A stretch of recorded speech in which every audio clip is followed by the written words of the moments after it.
You never know.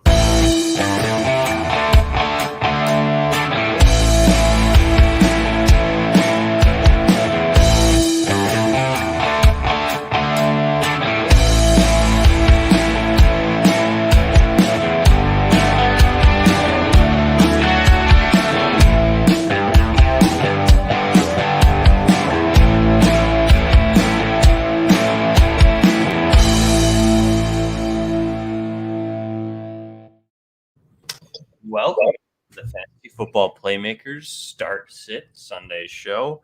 Joined as always by Ryan Mackey. How's it going, Ryan? Not too bad, man. Excited for week 2. Really anxious to get the show started and just try to be better than last week. Really, honestly, is what I'm trying to do. Last week we were hit and miss a little bit, so trying to be more consistent this week is the goal.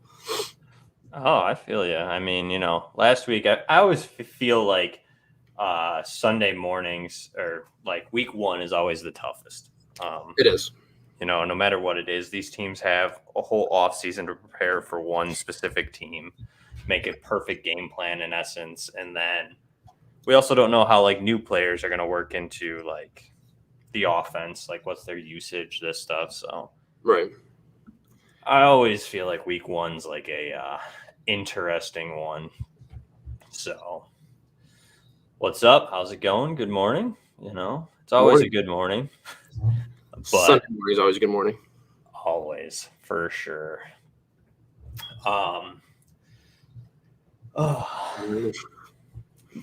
But anyways, week 2, Ryan, how about Thursday night? How'd you feel about Thursday night? I'm not gonna lie, I fell asleep. I fell asleep at halftime. I had to work at 5 a.m, so I luckily was off. So. I tried to stay up, and I just couldn't do it. I fell asleep during the halftime show, but it's tough. I heard it was a good game to end the game. It was pretty intense. I think the the Giants got a little bit of a steal there. They got that offsides call, and then I saw later the next day that I think they reviewed coach's film or something, and they were saying that he wasn't offsides. So, yep, I did hear that. So that's a interesting one there. I always love how they say that, and they're like, I mean, there's nothing we can do about it, but we were wrong. Like we were. Yeah, right. Yeah, we were wrong. We can't fix it. Right. We were wrong regardless. But always. When are they going to make? When do you think? Do you think they'll ever make plays like that reviewable? I don't know. Like, do you think it'll become like a booth review thing where they look at it after the fact and they say no, result of the play is result of the play? I feel like they have to an extent. Like that's like something there, like if it was like a big game and they lose it that way. Imagine if it was like the Super Bowl. Yeah. Like if something like that happened in the Super Bowl where they called it offside, but it actually wasn't. They end up losing. Somebody ends up losing a Super Bowl over it. And I think that's probably what it'll take for them to really. Probably. I don't think it'll take a Thursday night game between Washington and the Giants to make a change, but we've seen it happen numerous times now. So I mean, it's got to happen eventually. I feel like. Oh, I mean, they tried the pass interference review thing, and that didn't really work out. But yeah, I don't know. I mean, it's always something you can give it a whirl, and see. I feel like that's how they are. You got to experiment. So. Yeah, pretty much. Basically where they're at.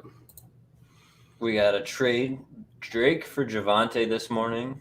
Guy also has Josh Jacobs. I like it, as you can tell. Wrong shoulder. Shoulder.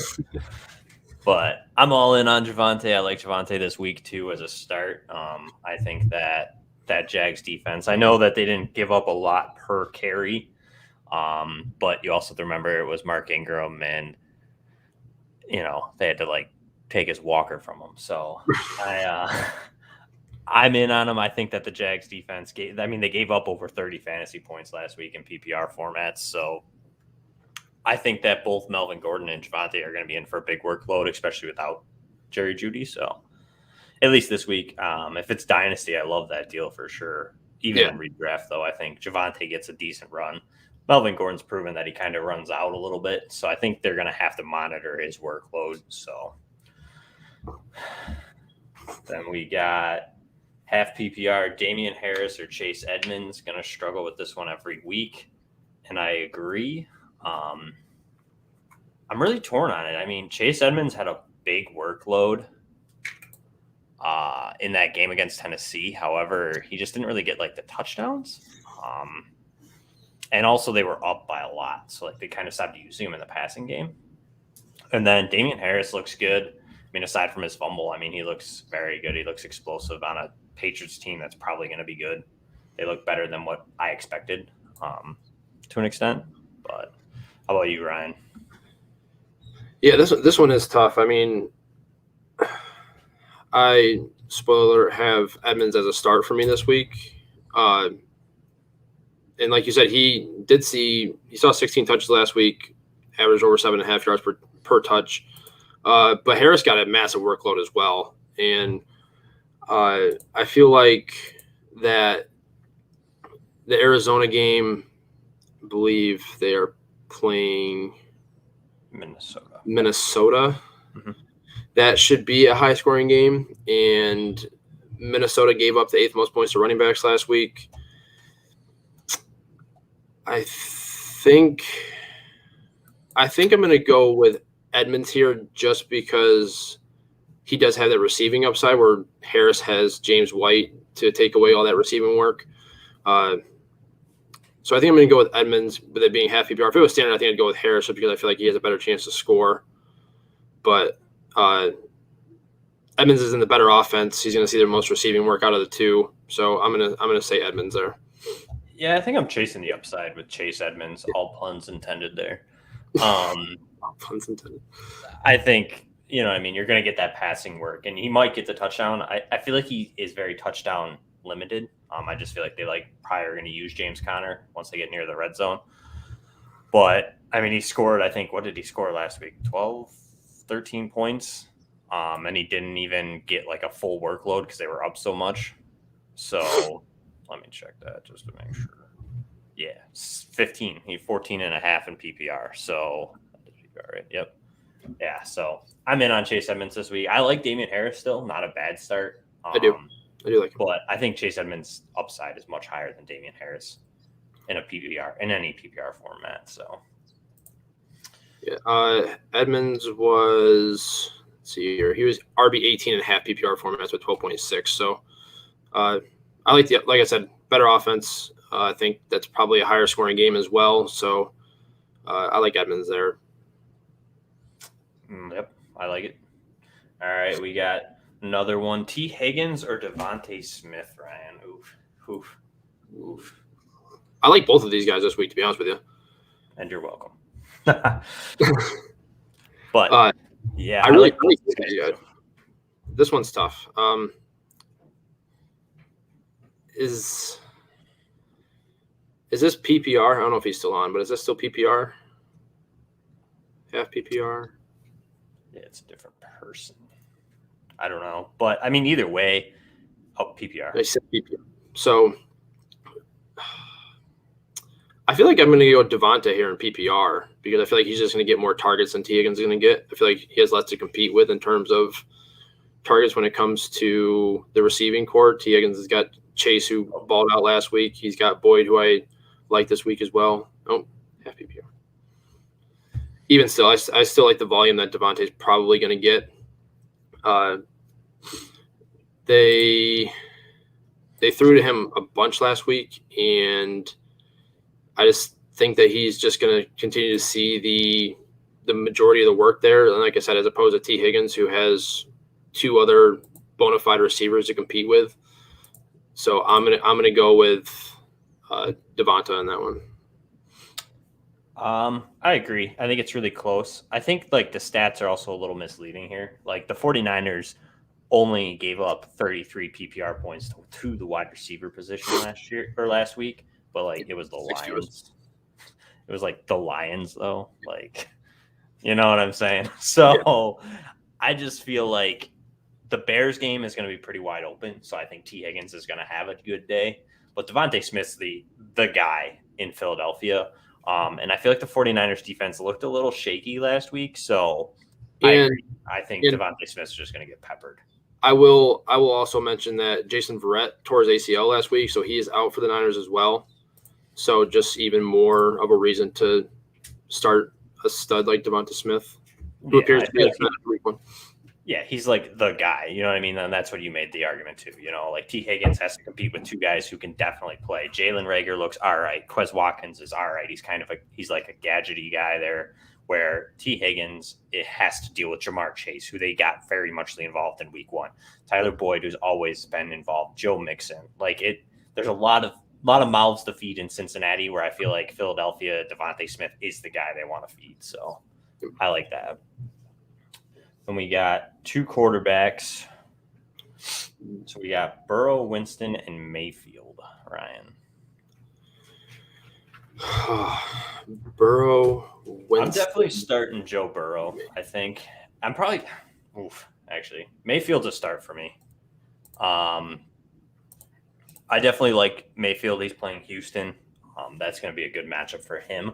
The only downside I could see is that they get ahead early and they run the ball a lot. Yeah. But I like Mayfield. I like all three of these guys, honestly. Joe Burrow, I think, is in for a big game. Like I said, against Chicago, I think that's going to be a little bit more wide open than people think.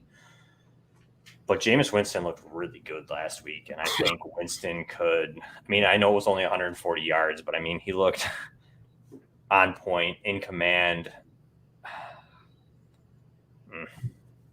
Ryan, you picked the second one. I'm torn. They're really close. Burrow and Winston are close for me. I definitely start Mayfield. Like I said, that's a great matchup against Houston. And yeah, I'm probably going to start Mayfield. And then just looking at the matchups, the Bengals game is at the second lowest over-under for the week. And they gave Mixon 30 touches last week, so that might be more of the same for them. And I can't remember where exactly Burrow finished last week. Finished right in the middle of the pack, I believe. Burrow was 18th. So I think I'm going to go with the upside of Jameis here. Yeah, that's not a bad play. Play like the one upside and like the one safe play. Yeah, I feel like Mayfield's a safe floor guy for this week, especially against that defense in Houston. And then I'm gonna take the upside with Winston there, I think. Yeah, I feel like even Winston probably still has like a somewhat safe floor too, though. Like he's still gonna throw the ball. They're playing Carolina, so it's not like he's not going to. I think you just run into the worry if you have like negative points for interceptions. I know he didn't throw any last week, but you know,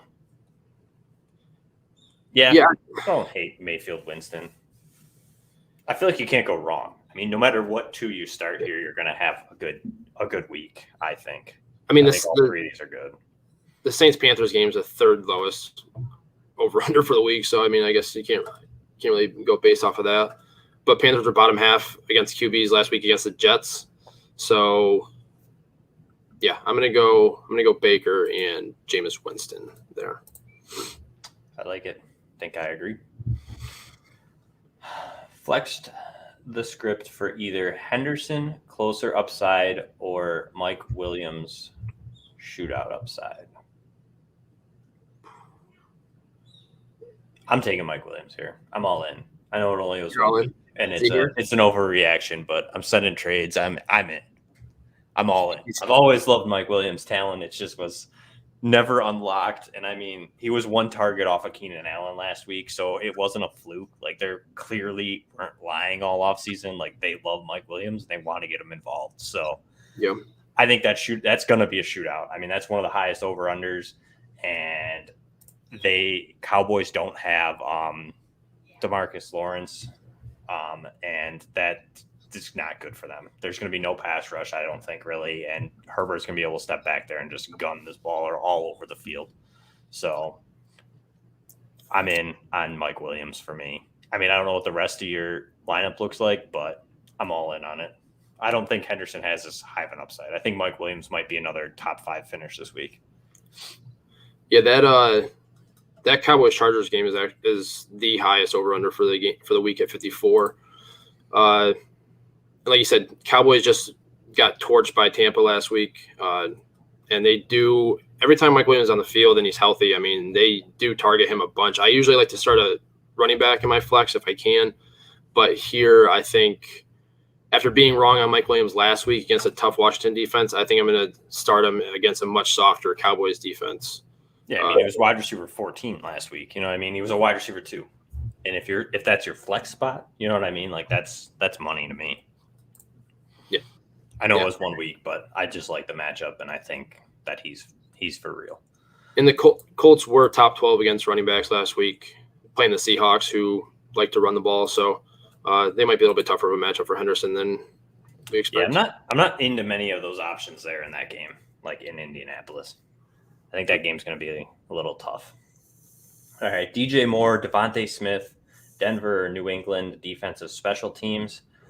Special teams and defense, I'm going New England there. I think they're both good matchups, but Bill Belichick gets his gravy. He gets a rookie quarterback. I think that New England comes out and tries to get that division win that they didn't get last week. That's going to be important, especially in the AFC East. So I'm in on them. I don't know about you, Ryan. Yeah, I'm going New England there. And then DJ Moore, Devontae Smith is whew.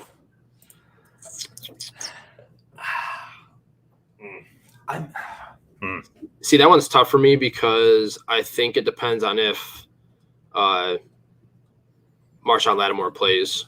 It's full PPR too. I haven't heard whether he's playing or not. I know he's questionable to play right now. Same with CJ Gardner-Johnson is also questionable for New Orleans. So if both of those guys are out, I think DJ Moore is a great play. I mean, I'm all in on that New Orleans game with the Carolina wide receivers. Lattimore's out. I mean, I don't know if he's ruled out, but he's pretty much out because he had. Yeah, last time I looked, he was questionable, so I wasn't sure if he had been actually ruled out yet or if he was still. Yeah, I saw doubtful throughout the week because I know he had surgery and he was week to week, so I'm pretty sure he's out. So they're playing against what was it? I think Desmond Trufant, I think, is there. The corners aren't great. So I do like DJ Moore this week. The tough thing is touchdowns. Like Devontae Smith, I feel like is going to get the touchdowns. Where DJ Moore, I'm still worried that Christian McCaffrey, Terrace Marshall, like there's other real options there. I'm going to roll with Devontae Smith. I think that Philly comes out there and has a pretty good game. But they're really, really close for me this week. I like both of them. It's tough. I mean, you're talking last week, they were 4 points apart in PPR. Devontae Smith had 19. DJ Moore had 15. One was a wide receiver 2. One was a wide receiver 3. So I think I'm going Devontae Smith. See, this is one that is so close that we're probably going to be wrong regardless of who we pick. I'm rolling with it. I like Devontae Smith again this week, so I like him better with the touchdown upside than I do DJ Moore. I think they're both very consistent. I feel like they're a similar type of play this week. It's just the upside there that Carolina's never shown the touchdown upside for their wide receivers. So I'm chasing that with Devontae Smith, I think. Yeah, man, that's tough. I'm gonna go Devonta here as well, but I like both plays. If you have to choose one, I'm gonna choose Devonta. But if you hear that Marshawn and CJ Gardner-Johnson are both out for New Orleans, I wouldn't follow you if you changed your mind and went DJ Moore, just because of the floor that he's likely guaranteed to get. Yeah, in targets. Which is fair because I don't think he didn't score last week and he had 15 PPR points, where Devontae Smith did score and he had 19. So you figure most formats that's 6 points. So Devontae Smith has like a 13-point floor. DJ Moore has a 15. So I guess you could argue that point too. You said or play both and bench Swift at flex. I'm not benching. No, do not bench DeAndre Swift. That team's going to be without Tyrell Williams again, and well, not again, but now, And I think that's going to be a big game for both those running backs again. I think all year those running backs are going to be involved a lot. Yep. DJ Hawkinson's going to be involved a lot. Swift is a start almost every week, so I'd keep him in. Way more upside than DJ Moore for that. Yeah. Yes. And Swift is he's going to be great this year, I think so. All right. Robert Woods, Damian Harris in his flex, half PPR. Can't start both as I have Keenan, Allen, Diggs, Zeke, Mixon in my starting spots. I was kind of disappointed in Robert Woods last week. I'm not going to lie. And he did all right, but it's looking like Cooper Kupp is the guy to start there in terms of Rams wide receivers, but Woods is just so safe every year. It feels like I feel like he's going eventually. He's still going to get 12 points. He had 12 points. I mean, it's a decent flex play. It's not terrible in PPR. So it's not half PPR. I don't know what his half PPR is. I can't figure that out if I really want. Half PPR, he was. Let's see here. He was sitting at.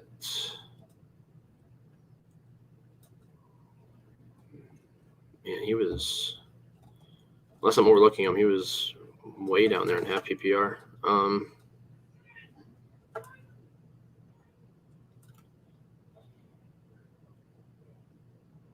Why is he not showing up? There's no way he was that low. I think you scrolled over. There he is. Wide receiver 42 at 10.9 last week, behind Gabe Davis, KJ Osborne, Zay Jones. I'm probably taking Damian Harris. You have a lot of upside in Keenan Allen and Diggs. Zeke and Mixon carry some good upside, but Zeke could be a very big bust again, like last week. I'm going to take Damian Harris. I think that the Patriots get up enough that they want to run the ball a little bit more. Hopefully they don't get too far up where you start to see Ramondre Stevenson. But I think Damian Harris is a lock for probably 100 yards, possibly a touchdown. And I think that's probably pretty good in half PPR comparison. I don't play much of it, but I think that's a close comparison. Yeah, what Robert Woods would have. Yeah, I know Harris, like you mentioned earlier. I know Harris did have that fumble, and Belichick's known to kind of, I guess, penalize guys that do that. But after the game that he had last week and the workload that he saw, I feel like he's still just going to have that relatively safe volume floor. And against the Jets team that's not going to be very good, I'm going to go Harris there as well. I like it. Start to full PPR: Gaskins, Waddle, Mitchell, Henderson, and Jamal Williams. I'm out on Gaskin. I'm a pretty firm believer in that this Bills defense got a lot better in the trenches. I don't think that was just Najee Harris not being good and Pittsburgh not being good at running the ball. I think the Bills just got better. So I don't like Gaskins this week. Jaylen Waddle could be a nice play. It depends on who he draws in coverage. I don't know if Trey's going to follow him or Devontae Parker. Trey traditionally followed Devontae Parker when they played, so he's probably going to stay with Parker. Yeah, but I mean, Jaylen Waddle, if he's their guy, you know what I mean? He might shift over, but Waddle could actually be in for a big day if he gets Tyron Johnson in the slot. So,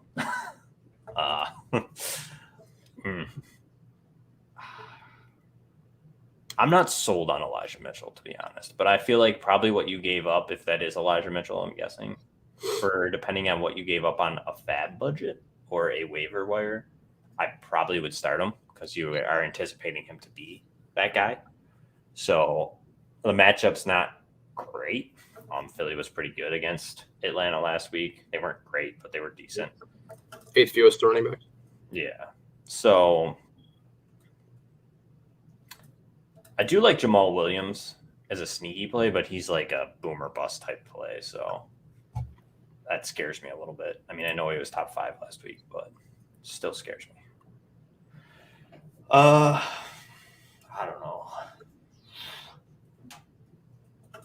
I think I'm going to start Jaylen Waddle because it's PPR. So like I'm kind of chasing that upside there. So with chasing that upside, I'd probably start Henderson. I'd probably go Waddle and Henderson. One upside guy. Henderson feels safe. Like he's going to have a safe workload. So I should at least get 8 to 10 points out of him.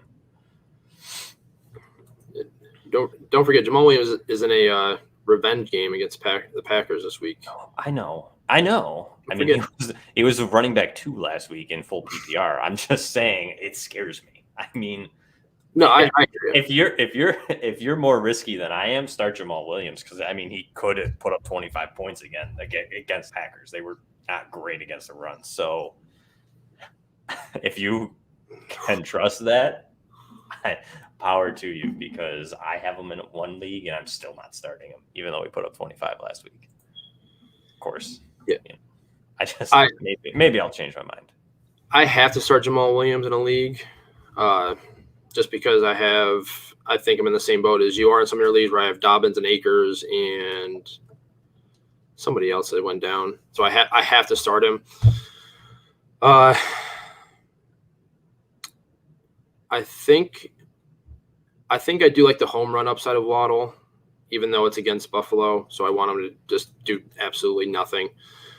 But if I'm being realistic and unbiased, I feel like he's got the most home run potential of this group. Yeah, that's definitely where I'm at. I think Gaskin's a sit out of that group. But the other 4, I mean, if Elijah Mitchell is for real, but then you run. I really think there's a chance that Trey Sermon runs a lot more than what we think today. Like just with how the coaches have been talking and just with how that offense likes to operate, I feel like he might get more run than we think. And it's hard to bench Jamal Williams after the volume that he got last week. I mean, like I said, I think he was the number 2 running back in PPR last week. Yep. But I mean, he was tied. Detroit doesn't have anybody to throw to. I mean, it's really the running backs and DJ Hawkinson. I mean, that's who they got, and that game is the 7th highest over under. Packers are favored by 12 at home. They're probably gonna have to throw the ball a ton, so we might see a same exact game script as we saw last week.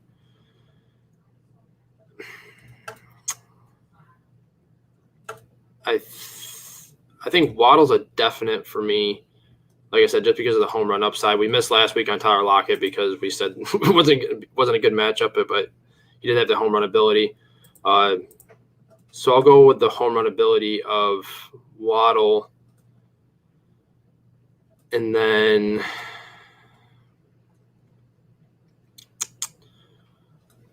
I think I'm going to go with Jamal Williams just because I feel like it's going to be the same type of game script as we saw last week where he might see another double-digit target week for me. Fair. I like it. Because if he does see double-digit targets, he's going to outscore the rest of those guys, I think. I think he's probably the highest scoring of the group. Unless Waddle breaks one off, I think he's probably the highest scoring of the group just because if they follow that same game script, he's going to see such a large workload. Fair. I like it. Another one was Myles Gaskin, sit one. Austin Eckler, Gaskins, Montgomery, or Chris Carson. It's Gaskin for me. Yeah, it's Gaskins for me too. I think that the Bills looked good against the run last week, so I'm just kind of out on that. Eckler, I think, is in for a big workload. Montgomery looked really good, and Chris Carson always looks good to me. So I'm out on Gaskins for that. Yeah. Austin Eckler, I don't think even saw a target last week.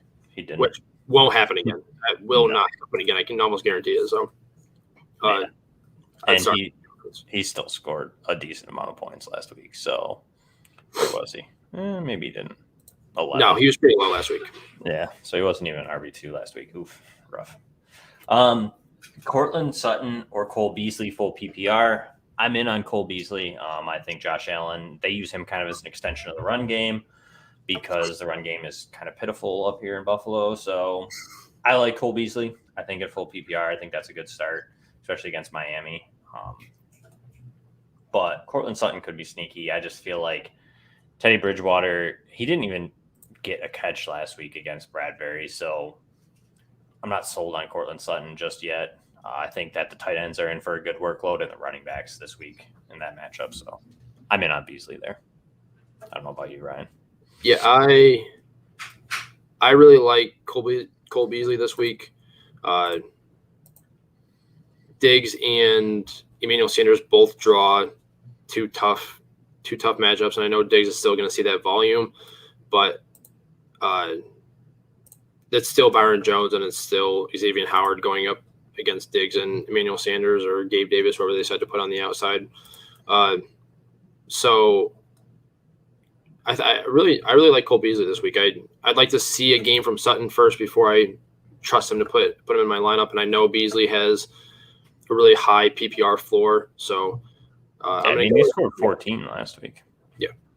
So and I mean, I think he's gonna average right around that for the year. Like I feel like he's gonna be right around that 7-8 target range all year, and as long as he stays healthy and none of the off the field stuff that's going on kind of messes with him, I think he's gonna be right around there all year. Yeah, I think he's got a wide receiver 3 finish. I mean, he was a wide receiver 2 last year, so I think he's definitely going to be a safe floor play all year for PPR. AB versus Atlanta or Deontay versus Las Vegas, wide receiver 3 in standard. I'm going AB. I think last week we saw that he's an integral component to this Tampa Bay offense.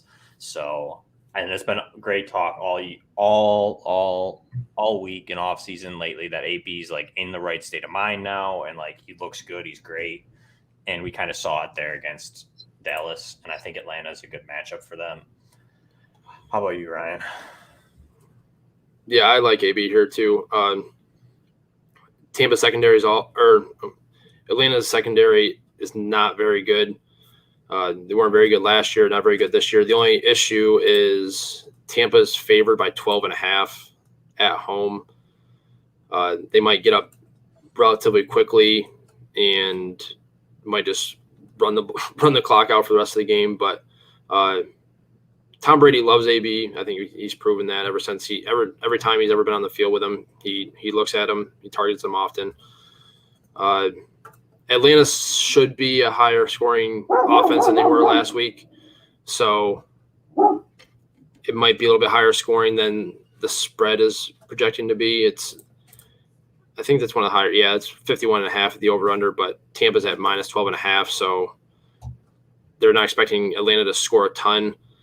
But I think AB gets in the end zone here with it not being PPR. If it was PPR, I'd probably go Deontay just because he gets so many targets. But being standard, I think AB has the best chance to score. Yeah, I agree there. I think that AB has that bigger upside of the touchdown upside in standard. If it was PPR, I'd probably lean Deontay Johnson. Yeah. Dom has 0.5 PPR flex spot. Need to start one. Cortland Sutton, Robbie Anderson, James Robinson. Lead us off, Ryan. Ooh. I already said that I'd like to see Cortland Sutton do it first before I insert him into my lineup. So I think he's kind of out for me in terms of putting him in my lineup. Like I said, it could be one of those things that comes back and bites me, but I'm willing to take that risk on a guy coming off a season-long injury and that didn't really do anything in week 1. I know it's a tough matchup for him, but I'd still like to see it more. And I think James Robinson's kind of a sit for me just because of how Carlos Hyde was used last week and how unused James Robinson was as opposed to what he was last year. I mean,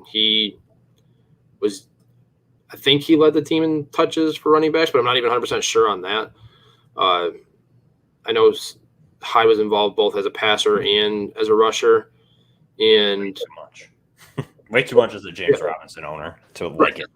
That's what I mean. Like he was a must start for me last week just because I thought that he would see the same volume and he just did not see that at all.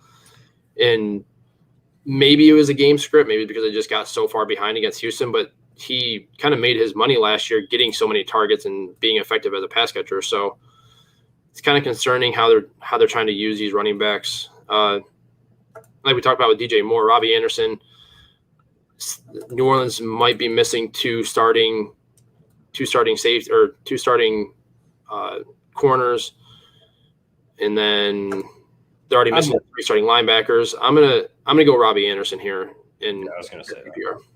Yeah, I agree. I think Robbie Anderson's a safe play. It's not necessarily safe, but you're chasing that upside. He did only see 3 targets last week, but he did score a long touchdown. So he's that field stretcher. He kind of has that one play, and he could have a good week. So I'm in on Robbie Anderson here. Cortland Sutton could maybe be a good play because, like, Judy's not there. But again, he didn't see a target or reception at all last week. So I'm kind of on Cortland Sutton still. So I like Robbie Anderson there. Running back, do I start Miles Sanders or Jonathan Taylor in full PPR? I feel like you drafted Jonathan Taylor to start him. I get the matchup concern. I understand it's the Rams. And, I mean, he could have a bad week. But it's tough to sit Jonathan Taylor, in my opinion, especially for Miles Sanders, who is decent, but is also a tough matchup. You know what I mean? The 49ers, normally the 49ers would be a tough matchup, but last week against running backs, they kind of got torched. So, man, is there any way you can start both? Yeah, who's your running back where you can only start one of these guys? Yeah, and then he says on his flex, there's Marvin Jones, Sanders, or Taylor. See, so I'd start both of them by the looks of it if this is the same team, because he also has the Rams defense, he said. So, like, for me, I'd probably start Taylor in your running back. That's where I'm guessing. So you're starting, not that it matters where they start necessarily, but I would probably start Taylor and Sanders over Marvin Jones. That's my personal opinion. I don't expect the Jags to do too much against this Denver defense, but yeah, after what we saw last week, I feel like Sanders you kind of have to start with how he was used last week. RB1 is Zeke. So, and we saw David Montgomery have a big week last week against the Rams, so I don't see why Jonathan Taylor couldn't. Taylor did see 7 targets as well. I know Nyheim Hines is there and usually handles a lot of receiving work and did last week, but I mean, Taylor did see seven targets as well as the majority of the carries last week. So I'm definitely starting Jonathan Taylor. Yeah, and I haven't seen Sanders over Jones. Yeah, I think I'd start Taylor and Sanders. I also know I haven't seen for sure yet, but I know Paris Campbell and Pittman were questionable. Campbell was an abdominal injury, so that could be very dicey. But if both those guys don't play, Taylor's going to get a lot of work. Because they're going to have Zach Pascal and Michael Stratton as their like go-to wide receivers. So I think Hines you'll see split out wide, and Taylor will get a lot of work, both those guys. So I like Taylor against, even though it is a tough matchup against the Rams. But like Ryan had said, David Montgomery did well against them. And if you think that David Montgomery's not good, which a lot of people don't, somebody who Jonathan Taylor, who everybody thinks is great, should have an even better / equal game. So I'm all in on Taylor. And Sanders in that situation, Max. Dom also has half PPR, need 1 to bench, 1 at running back 2, 1 at flex.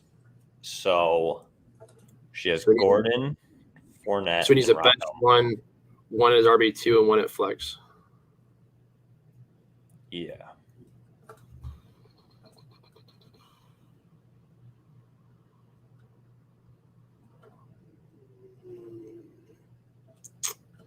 I'm going to go Gordon. I think Melvin Gordon is a start. We saw that it's a split between him and Javonte, and Gordon had enough to burst that big run last week, and that helped his overall point total. But I think it's going to be one of these guys. It's going to be either Gordon or Javonte. One of them will probably have an upper teen type week or into the 20s. It's going to come down to like usage. And it's hard to guess in an evenly split backfield. It's hard to make that like it's going to be this guy this week. I could see it even being both guys getting into the teens. So I like Gordon there. Fournette, I don't know. That backfield's even messier. And it like Ronald Jones is the guy they want it to be. The problem is Ronald Jones going to fumble? Because if he does, then it's going to be Fournette this week. So I don't know. I'm definitely going to go with Gordon. The other two, you have it's a coin flip. Rondell Moore was used pretty well, and I think that's going to be a high-scoring game. I think they do use him again this week. I don't know, Ryan. Maybe you can shed some light on the Fournette Rondell Moore situation, because I don't like it either way. I don't like. There's not one that I'm sold on. I think I could see the script where both these guys have a good week. But I would probably chase the upside of Rondell Moore. Could come back to bite me, but Fournette could easily bite me too. So, you know what I mean? Like, I don't feel like either of them are safe. You know, like, you're not playing a safe versus a high. They're both kind of like a high upside chase, kind of. Yeah, I feel like I'm going to go with Rondell Moore here. I don't like how Tampa has talked about the running backs going into this week. They said that Rojo was a starter, and then the next day or two they came out and said that all three of these guys are starters between Fournette, Rojo, and Gio Bernard. So I don't really think they really know what exactly they're going to expect out of their running backs. I mean, Fournette didn't exactly play great last week. I mean, he had that drop pass that led to an interception for Tampa last week. And like you said, I mean, they do seem like they want Ronald Jones to be the guy, and I feel like he's a better overall runner at this point in his career. But it is still murky. Rondell Moore, I thought he looked good. Minnesota was a bottom 12 defense against wide receivers last week, and I'm kind of in the camp that I think AJ Green is just kind of basically done at this point. Like, I'm not really liking what I'm seeing from him, and Ronald Moore gets those manufactured touches where he could just break one off at any moment because he does get so many touches in a high-powered offense. So in a game that I think is going to be higher scoring, and with how good Kyler looked, I mean, Christian Kirk went off last week, and I feel like Rondell Moore is even better than Christian Kirk. I feel like that's just how it happened to play out, was that Kirk was the guy that benefited the most from that. That could very easily be Rondell Moore this week. So we know D-Hop's going to get his, and we know he's going to be the alpha and the number one there. But I'm going to chase the upside with Rondell Moore in that Arizona offense. I like it. I agree. Full point PPR, need one for her flex spot: Chase Claypool, Jacoby Myers, or Rob Gronkowski. Oof. See, I like Jacoby Myers a lot. I don't know if I like him enough to bench Chase Claypool, though. Why? Do you like Chase Claypool? I like his upside. Yeah, he does have some. Especially against the Raiders. Why are you disrespecting the Raiders like that? Why can't I? Because they're not that bad. They're like middle of the pack, aren't they? Against wide receivers. Raiders? Yeah, they only gave up 34 points last week. Yeah, against the Ravens. Fair assessment. Come on. I like Jacoby Myers, personally. Rob Gronkowski's a touchdown upside type guy. I mean, he saw a decent amount of target volume last week, but too many mouths to feed for me to like really start him. I'd start him at tight end maybe, depending on my situation. But I think Jacoby Myers or Chase Claypool chase the upside side of it. So depending on how your roster breaks down, if you feel like you got a lot of safe plays and you're really looking for like an upside type play, I'm with Ryan. Maybe Chase Claypool. Jacoby Myers is safe. He's going to see 10 targets, 7 targets, probably score 10, 15 PPR points, somewhere in there easily, 10 to 13 probably. So I don't know if he has a touchdown upside Chase Claypool has. I feel like once they get in the red zone, the Patriots are going to kind of try and run, or it's going to be like a James White, Ramondre Stevenson kind of area, maybe Jonnu Smith if he's active. So I'm kind of going to roll with Chase Claypool chasing the upside there, like Ryan said. Yeah, this might be a little lineup dependent for me as well. But Jacoby had 9 targets last week. I feel like that's probably going to be, just like with Cole Beasley, I feel like that's going to kind of be his range there, where he's just constantly getting that amount of volume. And I thought Mac Jones looked good last week. I don't know about you, Jeremy, but I thought Mac Jones looked really good. Yeah, I mean, Mac Jones has always been like an accurate guy. That's kind of what he is. You know what I mean? Like he looked like what he was and what he was advertised to be. You know what I mean? Like he's not elevating the players around him. He's just doing what he has to. He's a very good. He's a not like this seems like you're putting disrespect, but Kirk Cousins has been pretty well. But like a Kirk Cousins, Derek Carr, like maybe Baker. We'll say like Baker. People like Baker better, so we'll use him. He's kind of like a Baker Mayfield. Like he doesn't like. He's not Josh Allen. He's not out there like making plays. He's not a Kyler Murray, but he's good. Do you know what I'm saying? Like, yeah, he's accurate. His timing's good, and he like moves around the pocket very well. So he's good. So I'm not like, wow, I gotta start Mac Jones, but like, he's not bad, I guess. So what I'm saying. My only thing is here, like Chase Claypool to me has the most upside of these three. Agreed. My worry here is that they use Najee a ton in this game. Like I feel like if they get up big and they use Najee a ton and he doesn't, and Claypool doesn't see that work early, then he could be in for another relatively small scoring output, as opposed to Jacoby Myers, who feels really safe to me. Like I feel like he's going to see, like I said, that 7 to 9, maybe even double-digit target range.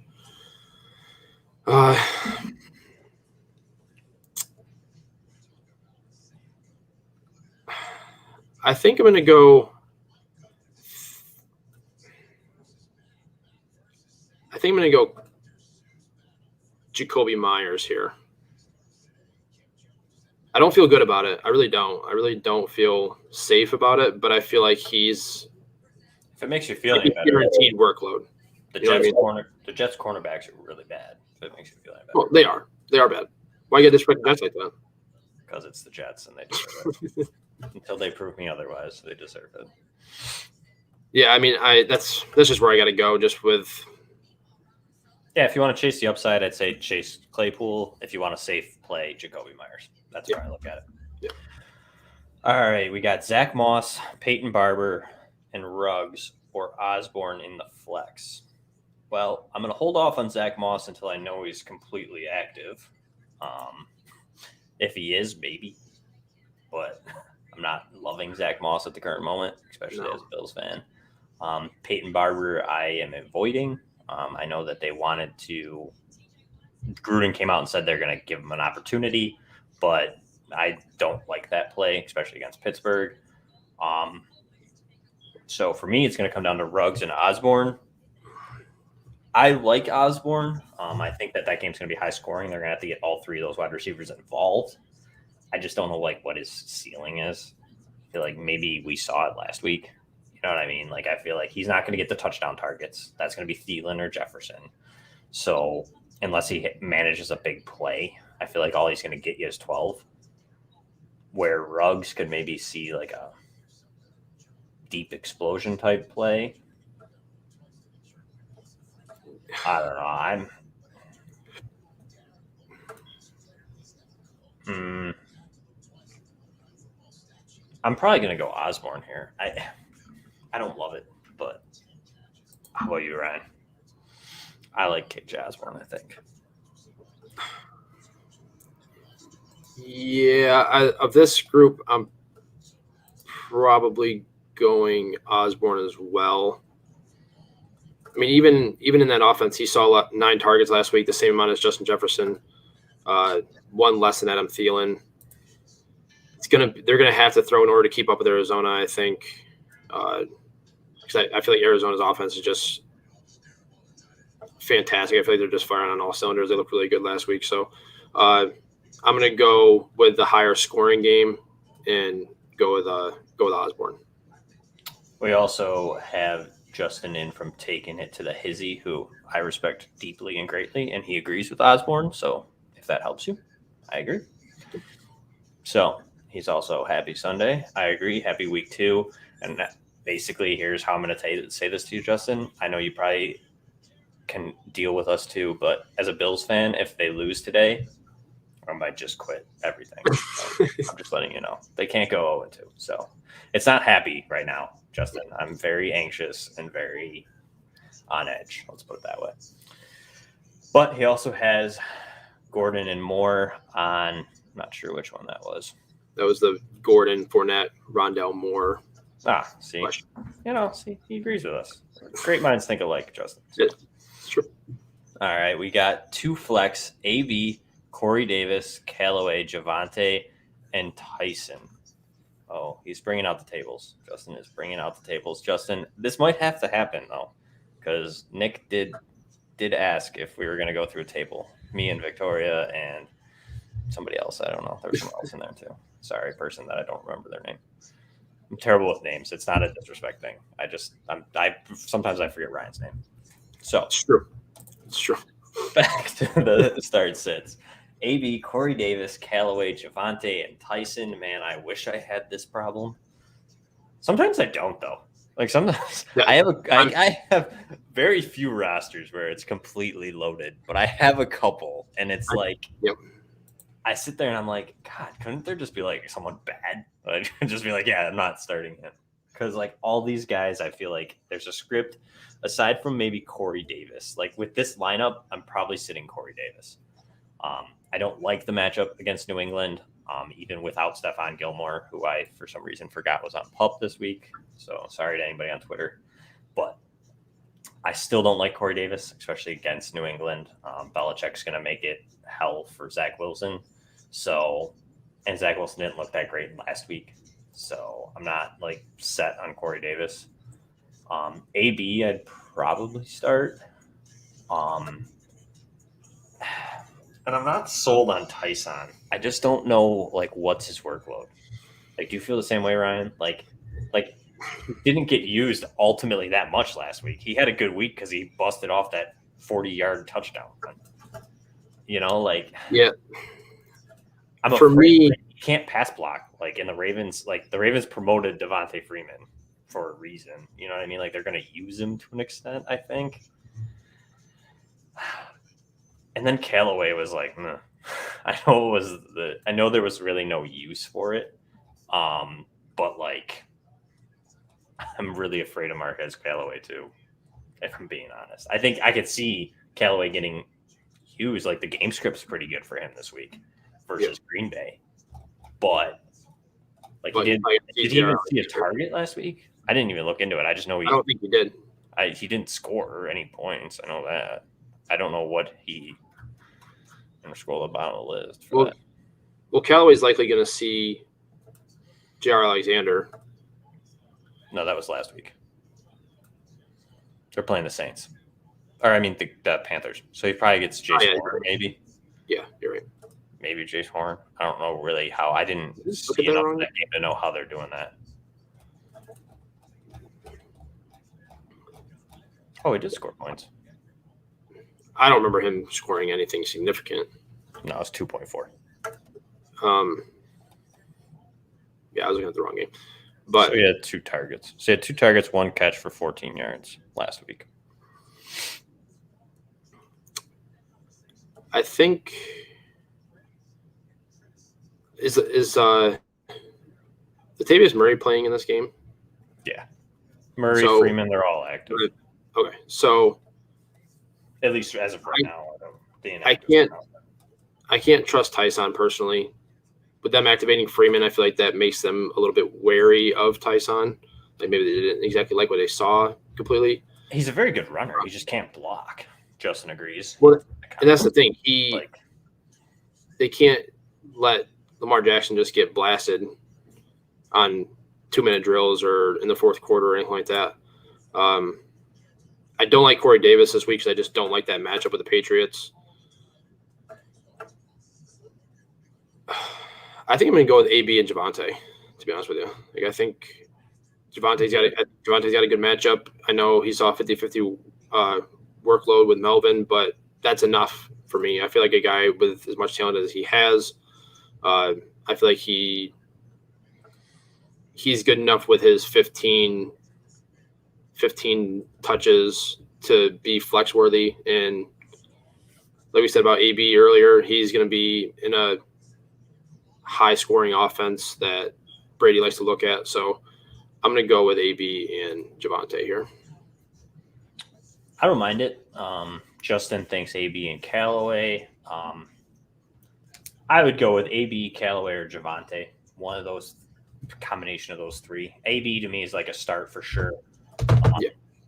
Javonte saw a lot of work. Someone pointed out to Twitter yesterday. I was having a conversation with them, and they had mentioned too that a lot of Javonte's touches were after Gordon scored the touchdown, and they kind of got ahead. So, but I could see that happening again this week, and Javonte might get a lot more work than Melvin Gordon does if they get ahead enough. You know what I mean? Like they might ride Javonte and give him that opportunity and be like, okay, let's kind of pull some of the tread off the tires there for Melvin Gordon. So I can see a script where Javonte has a good 15, 20 points. But I also don't hate Callaway this week either. So let's see here. We have Dan Sportsman, Rojo, Ayuk, Corey Davis, Jamal, Beasley, Hines, Kirk, pick 2. I think we mentioned it earlier. I like Cole Beasley, not even being like a Homer Bills fan, but I think that his floor is really safe, especially if it's PPR. And then that's a tough thing. I'm out on Kirk. He's hurt me too much. He had 2 touchdowns. That's kind of where his big day came from. I don't know if you can anticipate that every week. Naeem Hines could see a good workload, but I'm not set on that. Corey Davis, I'm out on, like we just alluded to, against New England. I don't love it. There's definitely a route in PPR where you could see a decent day, but I think that Zach Wilson's going to struggle very, very much in this week. Rojo. All right. So here's the thing. I feel like all of these guys, like Rojo and Ayuk, I'm going to use those two and Jamal, those 3, all have top 12 upside this week. The problem is, are you risky enough to start them? Brandon Ayuk could give us 0 points again. I don't know what's going on there in San Francisco, and like it's bothering me. So I can't trust Ayuk personally. I mean, I can't take another 0. So like if he blows up on my bench, great. Hopefully now we're past this whole benching, or he's not the guy now. But I'm sitting him this week just because I can't trust Kyle Shanahan at the moment. So I'm probably going Beasley and Jamal Williams just because of the usage that Jamal got last week, I think, in a revenge game against his former team / his former girlfriend. I'm in. So, Brian? Yeah, this one. I feel like Beasley is definite for me there. And the other ones, like you said, I don't like the matchup for Corey Davis. Ayuk, I mean, even if he does play, historically speaking, he doesn't perform as a top or a wide receiver 2 when all 3 of him, Debo and Kittle, are on the field together. He's more of a flex play option. Rojo could see a bunch of work if Tampa gets out early, but then again, it could be Fournette that gets a ton of work, so I don't really know what to do there. Like I just said about Rondale Moore, that could have very well been him last week as opposed to Christian Kirk doing what he did. I think it comes down to me is Jamal or Naeem Hines, just because they have so much receiving upside. Hines could see a ton of targets with Jalen Ramsey on the outside, and they just might need to dump it off a bunch like they did last week.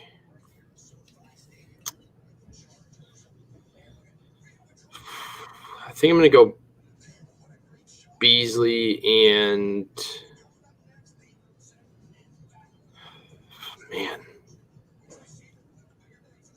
go Beasley and Jamal, but Hines is really close for me. Like that's a super tough call between Jamal and Naeem Hines for me. Yeah, I could see it. I'm going to count on what they did last week, and I'm going Jamal over Hines, just kind of feeling that we're going to see a similar workload. Yeah. So we have Boyd or Cooks in a full PPR. So, Ryan, do you trust Brandon Cooks against Cleveland?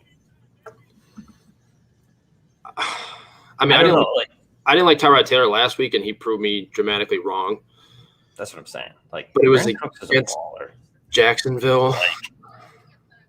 That's what I mean. Like, is it just because it's Jacksonville, or is it just because Brandon Cooks is good? Like, I mean, Brandon Cooks is good. Don't get me wrong. Like, I've been on Brandon Cooks since the beginning of the year, and honestly, I feel like I might go Cooks here just because he has less to compete with for targets. That's what I mean. I feel like I was going to go Cooks. It's just like you're playing Cleveland. It's a little harder than Jacksonville, but Brandon Cooks has just been so consistent.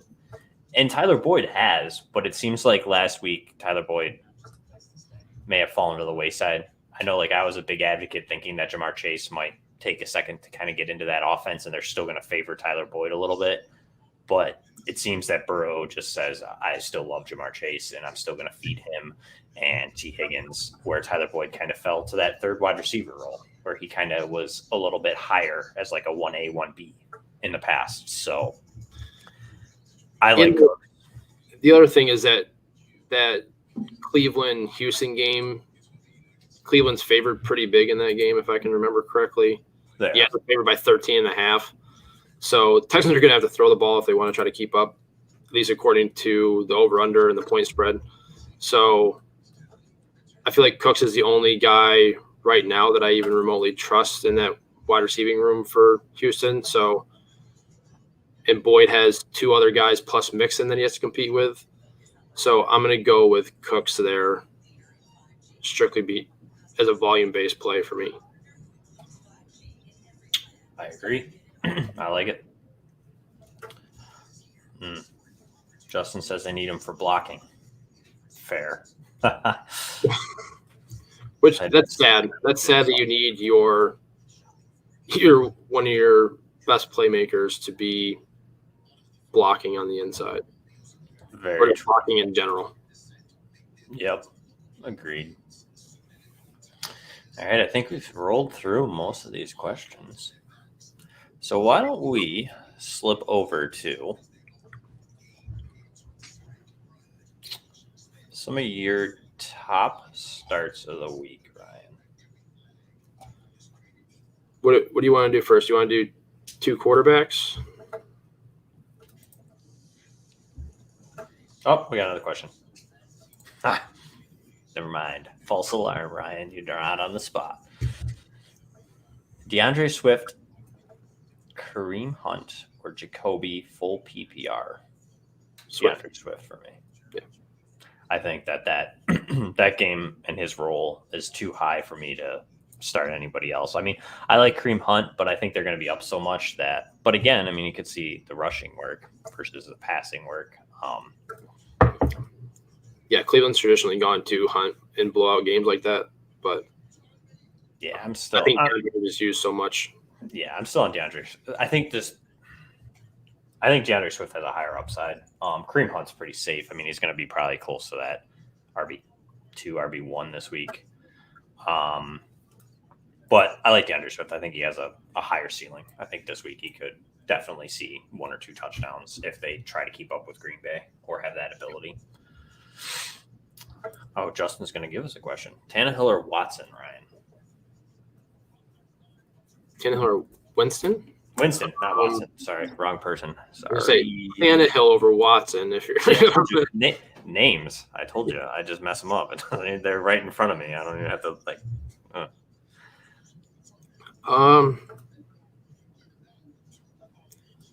Tannehill or Winston? See, Tannehill burned me last week. I thought he was going to have a huge week last week. Yeah, I don't know what's going on with that offense. Like Julio Jones is a scary start for me this week. Like I didn't think I would come to this, but like I don't know what that offense is doing. Like either Arizona's defense is way better than we think it's going to be, or the Titans are just way worse than we think they were going to be. I will say that Seattle's defensive front isn't nearly as good as Arizona's. I don't think. Chandler Jones and J.J. Watt were just on a tear last week from what I saw. So I feel like that might ease up on Tannehill a little bit. Winston against Carolina. I feel like I'm going to go with the expected higher scoring game and go Tannehill here. Titans have the second highest over/under against the Seahawks, 54, and the Seahawks were favored by 6.5. So I'm going to go with Tannehill with the assumption that they're probably going to have to throw a little bit more. Yeah, I'm going to go with Tannehill.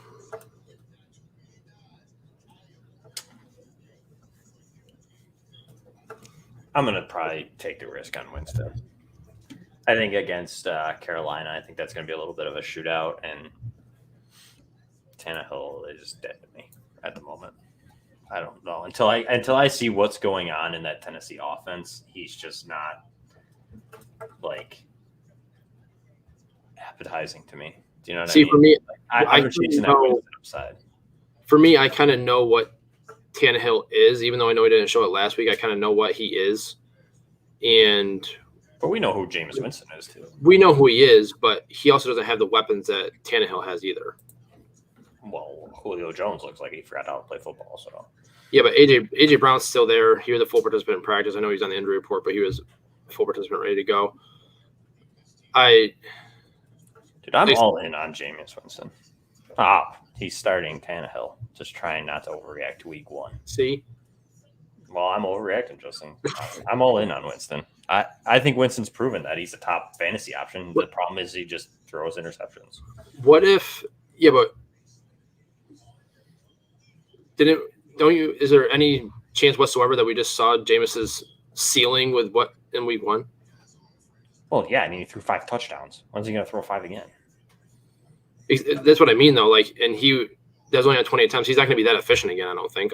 Like, if he's that efficient again, but he only threw 20 times, and now you're going to see 30. That's what I'm saying. That's a touchdown every 4 passes that he takes. So he's not going to be that efficient again, is what I'm saying. Like, if he does it again, where he throws 30 times and he scores 3 touchdowns this week, then I'll be more inclined to start him over a guy like Tannehill. We'll see. We have a trade, Gronk for Fant this week. Did you win? As long as that is dynasty, yes. Yes. For sure. Even in redraft, I kind of like it. I think Fant's going to be very much involved in this offense without Jerry Jeudy. But Justin agrees with you and us. And then turn around and trade him. Who are you trading? Are you trading Fant, or are you trading Jameis Winston, Justin? Come on. Don't trade Jameis. You'll regret it. I'm all in. I'm in. AB or Will Fuller this week, Ryan? Well, Will Fuller's out, so AB. Oh, yeah, that's right. I was just talking about that earlier. What do you think about that? Personal issues, and Brian Flores refuses to comment whether he's going to return this season. Think it could be a schematic issue, like how they plan on using him. Like maybe he got on the practice field and was like, "No, this ain't for me." Hey, you might be able to get that trade, Justin. You never know. Especially if CMC doesn't go off today. Maybe. Back to Will Fuller, though. Yeah, I don't think it's that. I think that there's a secret out there. I'm a conspiracy theorist. What, you think there's like a I think he's involved. Yeah, I think he might be involved with Deshaun Watson, or maybe we got another drug test positive coming up, or is on the looming. I don't know. I definitely interesting to see. I think if they don't add him, Jaylen Waddle to the moon, I think that Jaylen Waddle could have a big year if Will Fuller doesn't ever show up. Yeah, especially once he gets more like acclimated with the NFL, he could back half of the year he could be huge. Yeah, and I have him on a taxi squad. That's a bad move, I guess. We'll be calling. It's locked though. You can still bring him up. It's the yards per league. So can I bring him up, Brian? You're running. Yes, you can. You can. See, fair enough. Good to know. You just can't put anybody on the taxi squad though. That's fine. Don't care. Don't care. All right, Ryan. Let's see here. Let me get my bearings again. All right. I have it set up for 5. I know you said you didn't have 5, but QB was tough this week. I'm not gonna lie. It was. I liked a lot of QBs this week in their matchup. So I could only pick 2 that I was for sure starting that that you might have been debating on. All right, hit me. My first one is Jalen Hurts, and you're probably going to start him anyways, but he's kind of ranked lower in ECR right now, so people might be questioning whether to start him or not. I think he's a definite start after what Jared Goff just did to that defense. Losing Jason Verrett's going to hurt their secondary even more, and Hurts also offers that high floor with rushing ability. He's got Devonta Smith. Jalen Reagor looked all right. I think Goddard's going to have a better day. Miles Sanders, they're all better than most of the guys that Detroit has outside of maybe Hawkins, Swift. The offense looked really explosive last week. Niners defense is just decimated by injuries in the secondary. So despite the traditionally tough matchup, I think Hurts is a start this week. And then my other guy that you might not be thinking about or going back and forth with is Ben Roethlisberger. Oh. Vegas. I know the Ravens aren't a traditionally powerful passing offense, but Vegas still gave up 5.29 fantasy points per target last week, and that was to Watkins, Duvernay, and Hollywood. And all 3 of the Steelers receivers are a bigger threat, as well as having a better running back in Najee, who I also like a lot this week. Ben didn't really play all that great against Buffalo, but this is at home, and I don't think Vegas has Buffalo's defense. So I like Ben a lot, especially if you're in a position where you're streaming quarterbacks.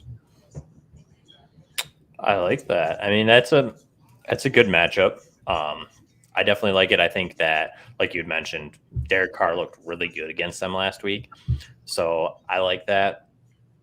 For me, I'll give you guys 2. I'm in on Jameis Winston, like we had just talked about.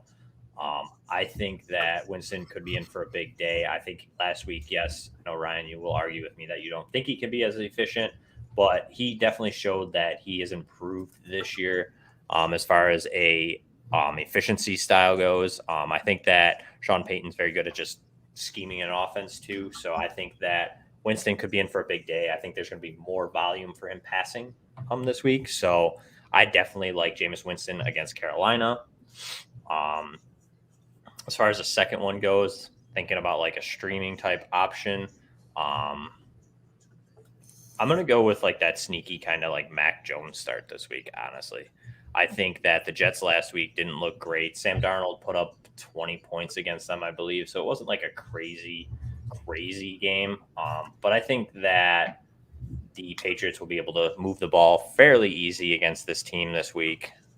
So I'm in on Mac Jones. I don't think he's going to like wow us. I think he'll be like a nice super flex start. I'm probably not starting him in 1 QB. But I do think that Mac Jones could definitely produce something to be valuable for a super flex league. I think we could agree on 1 sleeper. Agree on 1 sleeper? Yeah. If you had to pick somebody that probably nobody's thinking about starting, but could have a big day. What are we thinking? I got Sam Darnold as a sleeper. Really? What do they got? Yeah. I could see that. Playing New Orleans, like I said, this is if Lattimore and Gardner Johnson are out. They're already missing 3 linebackers are already ruled out. Marcus Davenport's ruled out for them as well. And I know that they just basically shut down the Packers offense and the reigning MVP, but I think that was a lot more due to Russ than to how dominant the Saints defense is actually going to be. And given how I think Darnold was the most efficient he looked like in his career, like ever. Like I was looking at his stats from last weekend, completed almost 70% of his passes. I thought he just looked really good. Terrace Marshall seems to be a guy that he likes a lot. He obviously has a connection with Robbie Anderson. DJ Moore is a stud to me. CMC's back, obviously, so that kind of takes the pressure off of him to have to do everything like he had to do in New York. So in a game that if you like Jameis, and that game's got to be higher scoring, and with the weapons that Darnold has, and like I said, this is if Lattimore and C.J. Gardner-Johnson are both out. If those two are ruled out, I really like Darnold this week. Fair case. How about Tyrod Taylor? Against the Browns? Against the Browns, you think? I think he could be like bad. That's what I mean. I worry a little bit. I don't know if he could get there. I feel like maybe Sam Darnold's a better, like, safer sneaky play. But I just feel like they're going to be down so much that I think they're going to be throwing a lot. And I mean, he looked pretty good against Jacksonville. I know it's Jacksonville, but yeah. I don't know in what situation you would start Tyrod Taylor. Maybe in like a super flex league that he was like your third quarterback, and you're deciding between like Tyrod and maybe Matt Ryan, who looked really bad and has an even worse matchup this week. So I mean, I think your argument probably for Sam Darnold probably is a better one. And I think I'll let you win this because I just don't know if I trust Tyrod Taylor. So let's toss it up there. Oh, no, we're not going to toss it up there. I mean, doesn't have a picture. My only thing with Tyrod is that he's always been like, in games that he's thrown a bunch, he's always been like a high touchdown upside guy. Like he's got multiple 3 touchdown games, but he never gets over like that 300-yard mark. I think he only has like 1 or 2 career games where he's got over 300 yards. And against a tough Browns defense, I'm just not sure if he gets there. I feel like Darnold would have a better opportunity to score touchdowns and get to that 300 mark if they have to throw as much. So that's just kind of where I'm at with that. All right, well, he's not going up there because things. Hey, there's my picture. But we got a question. Aguilar or Fournette at his flex spot? If this is PPR, I'm probably going Aguilar. If it's standard, I might say Fournette because of his chance to fall in the end zone. I think Aguilar had a touchdown last week, though, didn't he? That I don't know. I try not to pay attention to Patriots. I hate them. JK, I do, but I just don't know if he scored a touchdown. So I don't think so. Did he? I'm looking. He did score a touchdown, 72 and a touchdown. Huh. Justin knows. He said he did. Yeah. I mean, I'd probably go Aguilar. I think that, like I said, Mac Jones could be in for a kind of surprisingly good day against the Jets. So if that's going to happen, Aguilar is probably going to be involved. So I like him. But if over Fournette. How many guys do you think Mac Jones can support between James White, Aguilar? I like Jacoby Myers. They got both the tight ends there. Do you think he can keep all of them afloat for fantasy purposes? Not really, but I'm taking Aguilar as the home run touchdown threat. Jonnu Smith might be out. He has a hip injury. I know he's questionable. Like I said, the inactives aren't out yet that I know of. So I'm riding with Aguilar at the moment. If Jonnu Smith's active, maybe you can lean Fournette, but I like Aguilar. I think he has a better upside, like a deep shot touchdown, something along those lines. So that's where I'm at with him. That's fair. All righty. Let's roll over to your top running backs. Top running backs. All right, so to start, you can put either one of them up because doesn't really matter to me which one you put up there. But either of the Denver backs, I think they're both in position to finish as an RB2. I think you already mentioned it before earlier. Going against the Jags defense that saw the most rushing attempts and gave up the 4th most yards and 3rd most PPR points for running backs in week 1 to Houston. Denver duo of this Denver duo is obviously better than Mark Ingram and company. At least in my opinion, it's obviously better. And it should be another positive game script for Denver.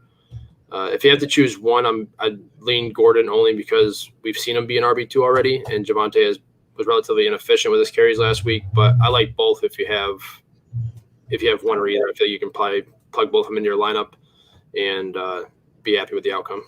Did you just say he was inefficient? He was. Don't speak that bad juju. He was inefficient.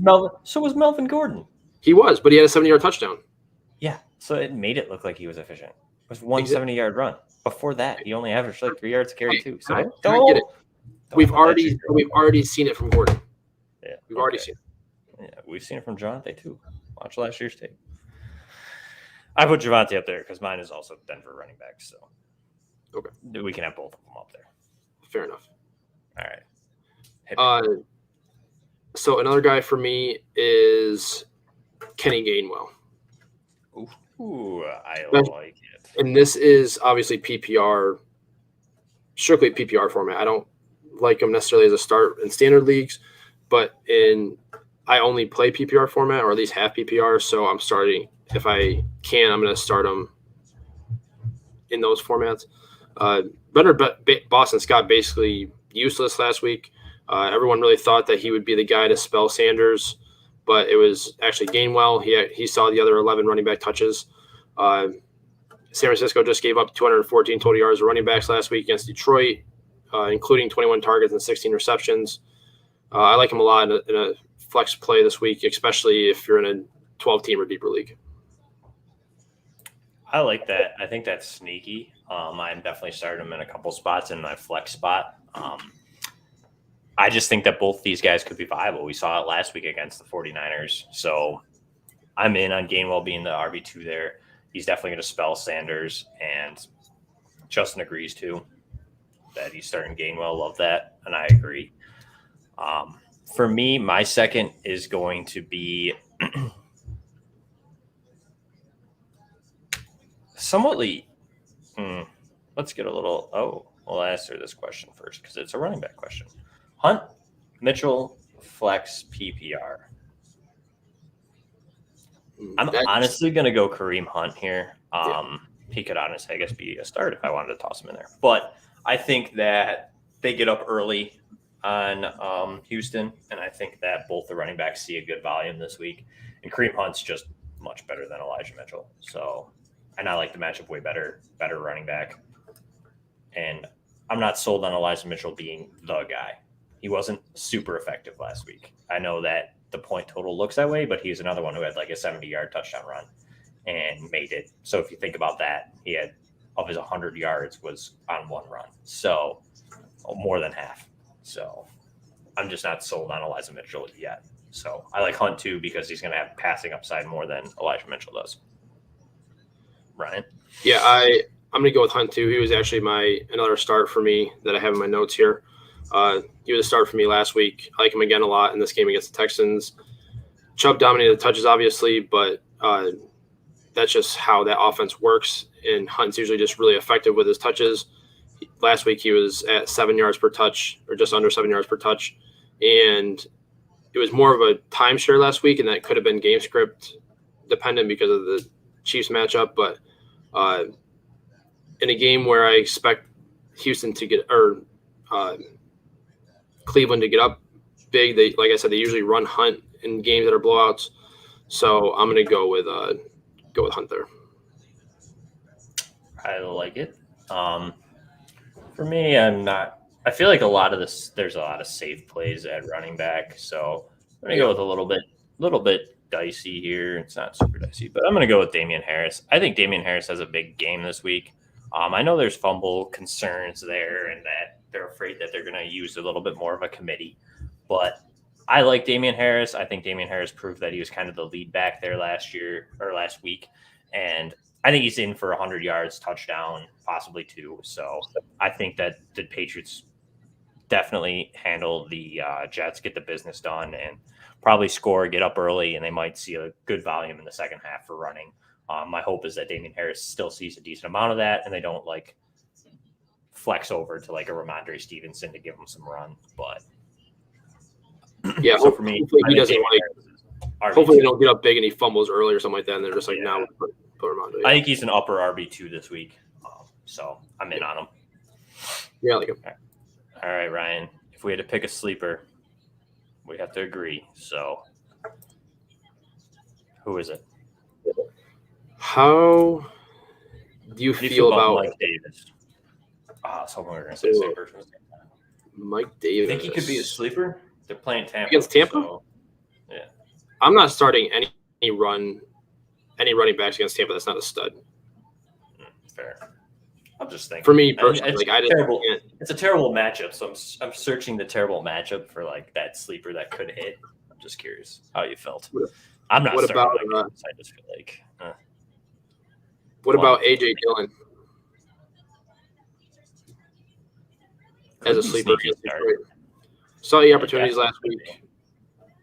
Offense was even though their offense was being shut down for the most part, he still saw 8 touches. Look at Packers' recent history. RB2 in that offense has always been productive in fantasy. Jamal Williams averaged 11 opportunities per game from 2017 to last year.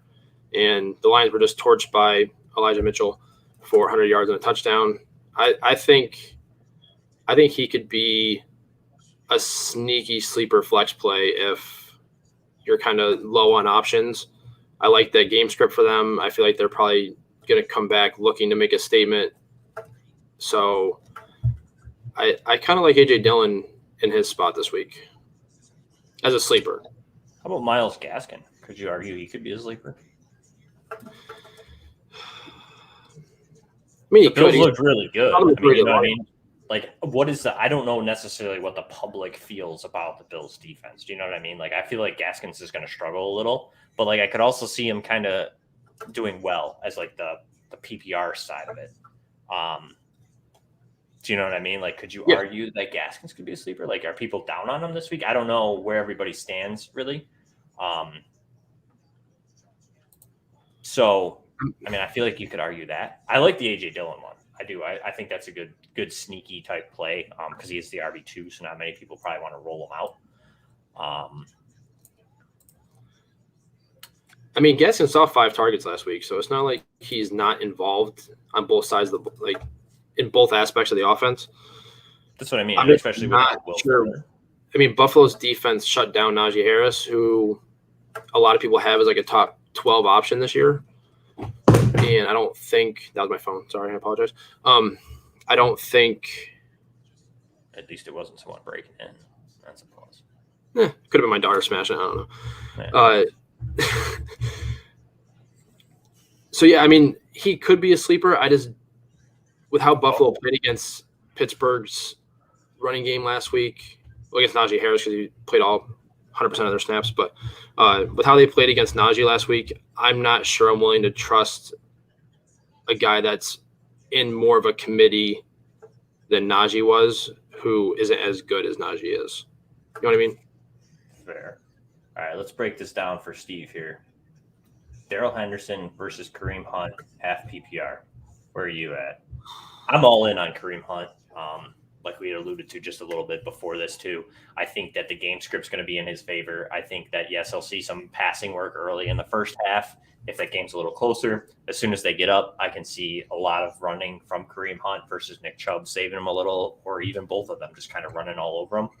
I don't love Darrell Henderson against Indianapolis. Indianapolis has a very underrated front seven. So I won't even say underrated. I mean, they get the respect. But as far as fantasy goes, I think they're a tougher matchup than a lot of people think.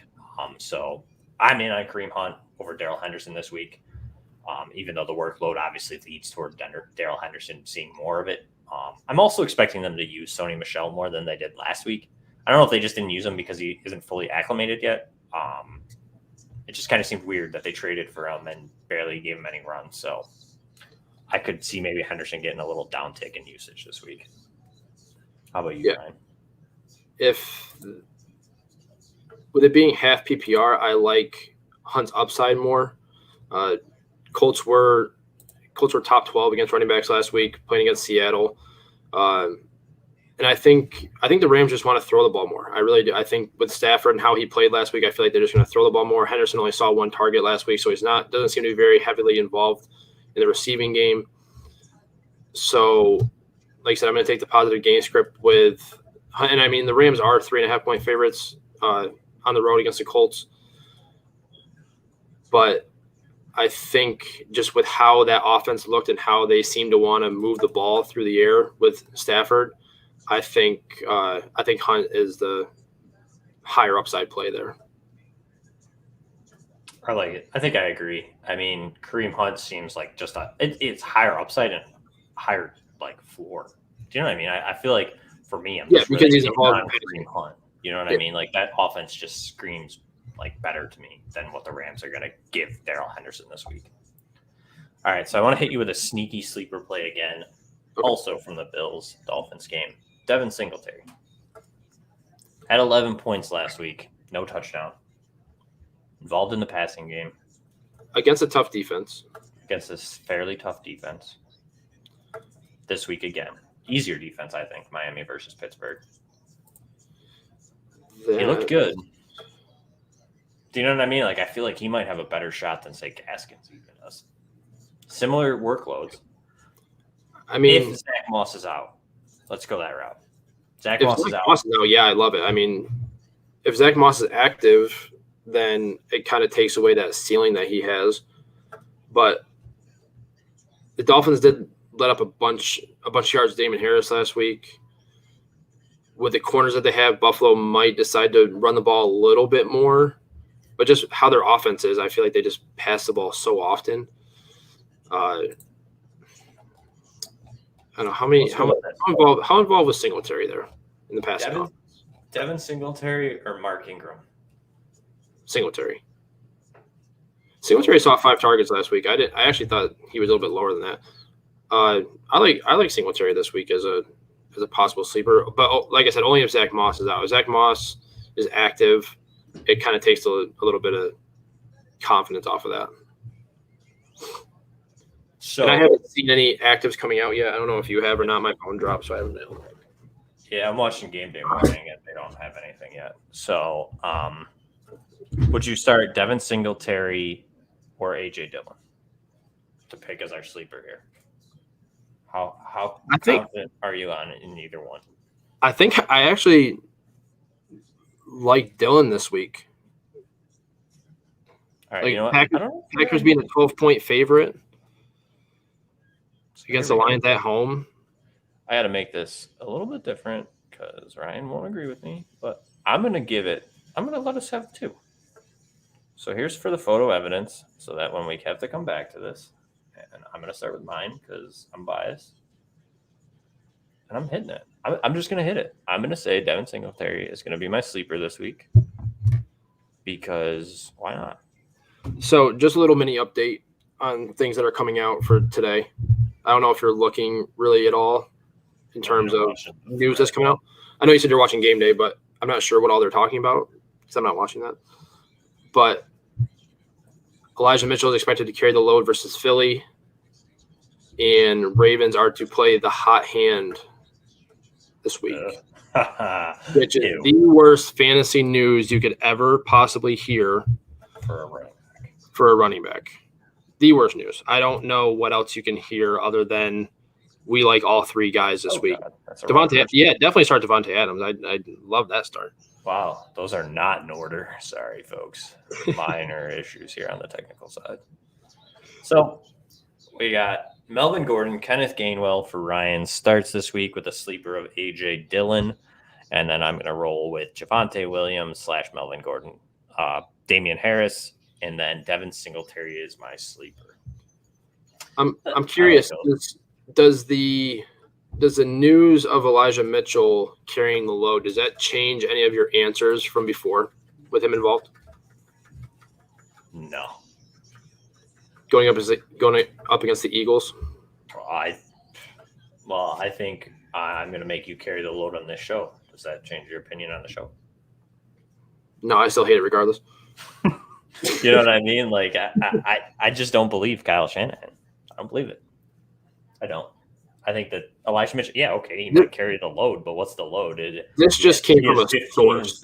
He has 15 instead of 11 carries. Do you know what I mean? Like, this wasn't even like a bona fide Shanahan saying, hey, he's going to carry the load. This is just from a source. And we saw a source say last week that Jamal Williams was going to be the lead back in Detroit last week, and that just wasn't really the case. Yeah. So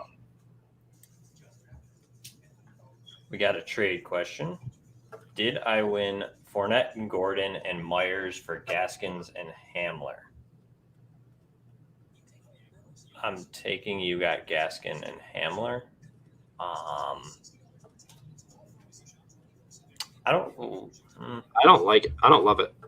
Yeah, I don't love it. I mean, it's tough. Like Myles Gaskin feels like the lead in Miami. Yeah. This week I don't love his matchup. But I mean, I think he could be viable all year. I definitely think he could be an RB2. He's definitely, let's put it this way, he's easier to start than Leonard Fournette and Melvin Gordon probably the rest of the season, I feel like. I don't love KJ Hamler. I know there's a lot of hype around him coming out with the Judy injury. But I don't know if he sees like a big uptick. Do you know what I mean? Like I feel like his role, but he could. You know what I mean? This kid's really talented. I like Hamler's upside if he gets the targets. I just don't know if he's going to get them. You know what I mean? So she said that she went heavy wide receivers, and her RB1 is Chase Edmonds. So I don't hate it. I don't know if there's like a necessarily winner. I think if Fournette kind of takes over the lead, but I don't think that they want to. I think they want Rojo to be the lead guy there. So Fournette's kind of like an RB2 in that offense. Gordon's like a 1A, 1B situation. Jacoby Myers, I'd like. I definitely feel like you might not have like won the trade at the current moment. But I think Gaskin is an easier start than the other two. Like I would feel better starting Myles Gaskin most of the times than I would say Leonard Fournette and even Melvin Gordon possibly. And depending on who your other wide receivers are, it might not matter. Yeah, I mean, by the sounds of it, it sounds like if it's heavy wide receiver, they're probably starting a wide receiver in their flex spot. So having Gaskin as your RB2 is a little bit safer, but the Hamler thing, I mean, like you said, his role is pretty much secure. He got out targeted by Tim Patrick last year with Sutton out. Now that Judy's out, I don't really expect that to change much. Let's see here, Mahomes, Hill, DK, Cup.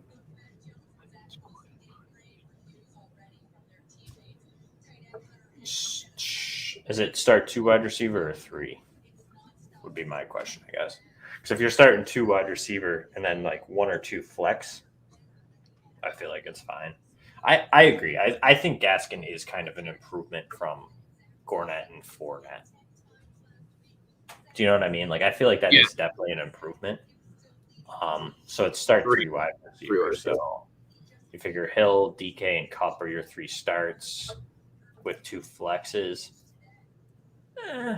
See, I feel like I kind of like the depth there, though. Yeah, it is a pretty deep roster.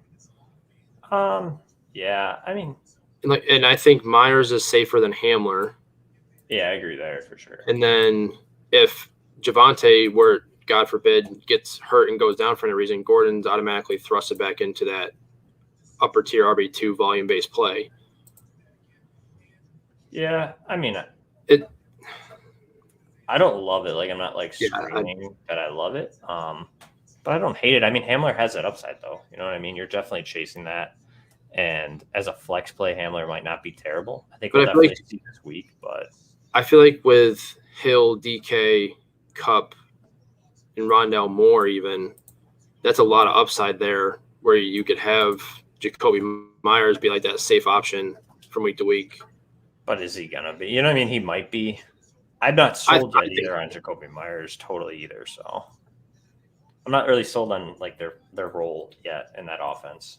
So no, and I can agree with that. I'm just from my perspective, I just think Jacoby Myers is a little bit safer than Hamler. Hamler actually might have more upside just on a week to week basis. But I feel like in terms of where they finish, I feel like Jacoby Myers is going to finish higher than Hamler after what we saw last year. Yeah. I mean, I could see. I want to see what Hamler's role is. You know what I mean? You're getting. We're going off of last year without Cortland Sutton. I understand that, but Hamler also is struggling with injury. So, like, I kind of want to see what we get this week. Hamler might be more involved than we think. You know what I mean? It might not be Tim Patrick. It might be more of a Hamler type offense then. So, and KJ Hamler is more than a deep threat. So I know that's what he's kind of gotten used in this threat. But when he was at Penn State, he was definitely more than just like a deep threat type guy. So right. I like it. I mean, I don't love it. I don't hate it. You know what I mean? Like I feel like, okay, I like that I can start Gaskin a lot easier than I would Fournette and Gordon on a regular basis. Because I anticipate Javonte taking over this role a little bit more than he is right now. I just think by the end of the year, I think Javonte. So long term, I think Gaskin might be a better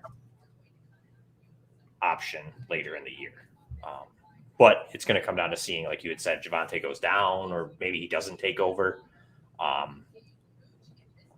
definitely think that was going to do it for Fournette and Gordon. Gaskin swap. I had to throw in a wide receiver. I didn't want to lose Myers, but it felt better at running back.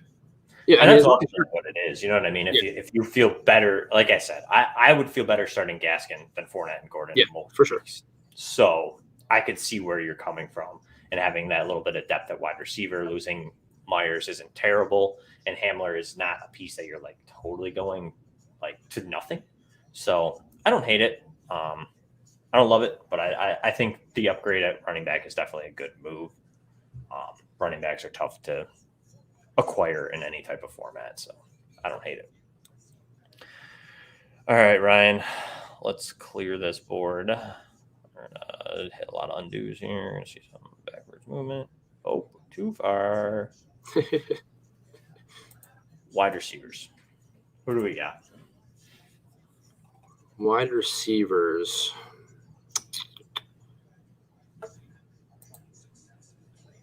Honestly, You don't know, do you? We already talked about a lot of these guys, so I feel like I'm trying to. Well, I'll hit you with one of the guys that we talked about, and one that I have fallen partially in love with again. And surprise, it's Mike Williams. He's one of mine too. Mike Williams is big for me this week. I think that he's going to see a big target volume. I think it's going to be a shootout, and I think that his one target off of Keenan Allen tells us everything we need to know, that they are adamant about getting Mike Williams involved in this passing game. And as long as he stays healthy, I think he could be a wide receiver 2 this season. So this week, I think he's got wide receiver 1 upside, low end RBC, a wide receiver 1 upside. Definitely feels like a wide receiver 2 safe floor. So I'm in on Mike Williams. Yeah, Mike Williams is one of my starts too, so I agree there. I'm going to go with Tyler Boyd as a start this week. Interesting. I know we talked about Cooks over Boyd earlier, but that's purely a volume-based, high-powered or high-volume type game for him. Boyd only saw a 15% target share last week, but Joe Burrow only threw the ball 27 times, and Joe Mixon received 30 touches. I don't think Mixon will continue to see that workload all year, simply because I don't think he'll be able to hold up doing that. And Burrow still likely is not 100%, despite reports that he is going up against a Chicago defense that just allowed the 5th most fantasy points to wide receivers last week and the 5th most points to slot receivers, which is where Boyd played 92% of his snaps. Boyd should be in a pretty good spot this week. According to Mike Clay over at ESPN's wide receiver cornerback matchups, he's likely to see Marquis Christian in the slot, who just gave up 5 for 82 and 2 touchdowns on only 6 targets. I know it was a down week last week, but he's too good of a player to not bounce back and have a better week. And like I said, with that matchup against Christian, who just let up 5 for 82 and 2 touchdowns on just 6 targets, I think you can start Boyd with some confidence if you're debating on him or somebody else other than a high volume guy like Brandon Cooks.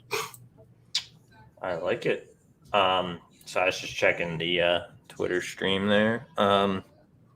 Apparently, which I kind of knew because Miami's the same way, but Jacksonville's getting a heavy dosage of rain, and some people are alluding to that James Robinson could see a heavy workload. Do you believe in it, or do you think it's fiction? Or Carlos Hyde sees a bunch of workload. Could be, but does it kind of deter you from any wide receivers here? from Jacksonville, we'll say, since we're talking about wide receivers because of the heavy dose of rain or whatnot. Like in that matchup. Who do they have? I know that. I'm looking right now. They play Denver. So do you expect this to be a big run game? So you got two offenses that, I mean, yeah, you have Trevor Lawrence, but they didn't like totally ball out as far as like passing volume goes. So are you expecting this to be kind of a ground and pound? You're going to see a lot of Javonte, a lot of Gordon, a lot of James Robinson, a lot of Carlos Hyde, just because of the weather. I mean, traditionally, yeah, that's what you'd be leaning towards, but I don't feel great about starting any of the running backs against Denver. They just let up the fewest amount of points to running backs against the Giants last week. The Bills did.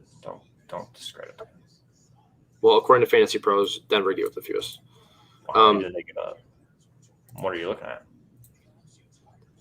The Bills only gave up 5.5 to Najee Harris, and that was it. Now you're making me look. I am making you look because you're wrong. Where is that?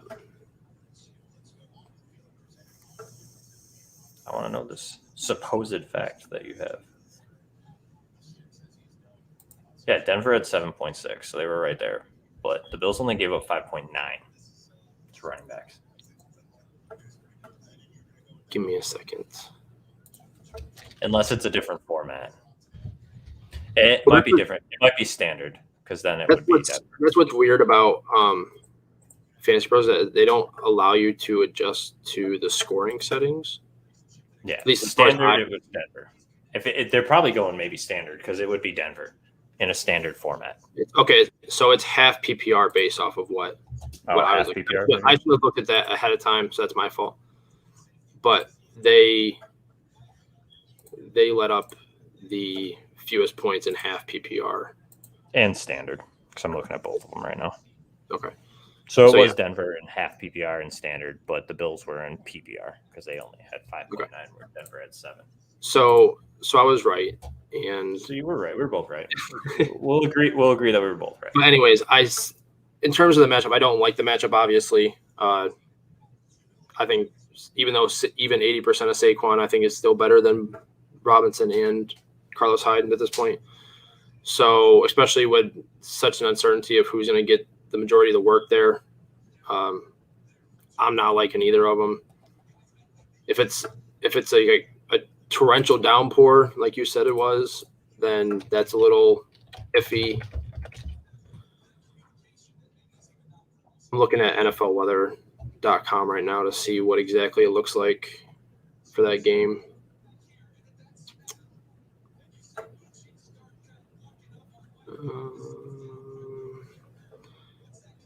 Yeah, 77, rain, humid.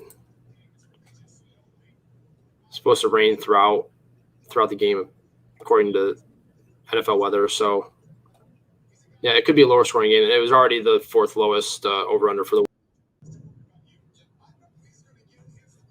Oh, bye, Ryan. Well, Ryan decided to leave us. I'm going to answer a question that is on Twitter. It's from @_Gabs, and this would be a fantasy help, full PPR flex position. This would be Robbie Anderson, Tyler Higby, or James Robinson. For me, I'm going Robbie Anderson here. I think that Robbie Anderson has the higher upside than the other two. I know we're talking about James Robinson right now. But I think that Robbie Anderson has a higher upside against the Saints in the passing volume than James Robinson will on the ground against Jacksonville. So, Ryan, nice of you to join us. Yeah.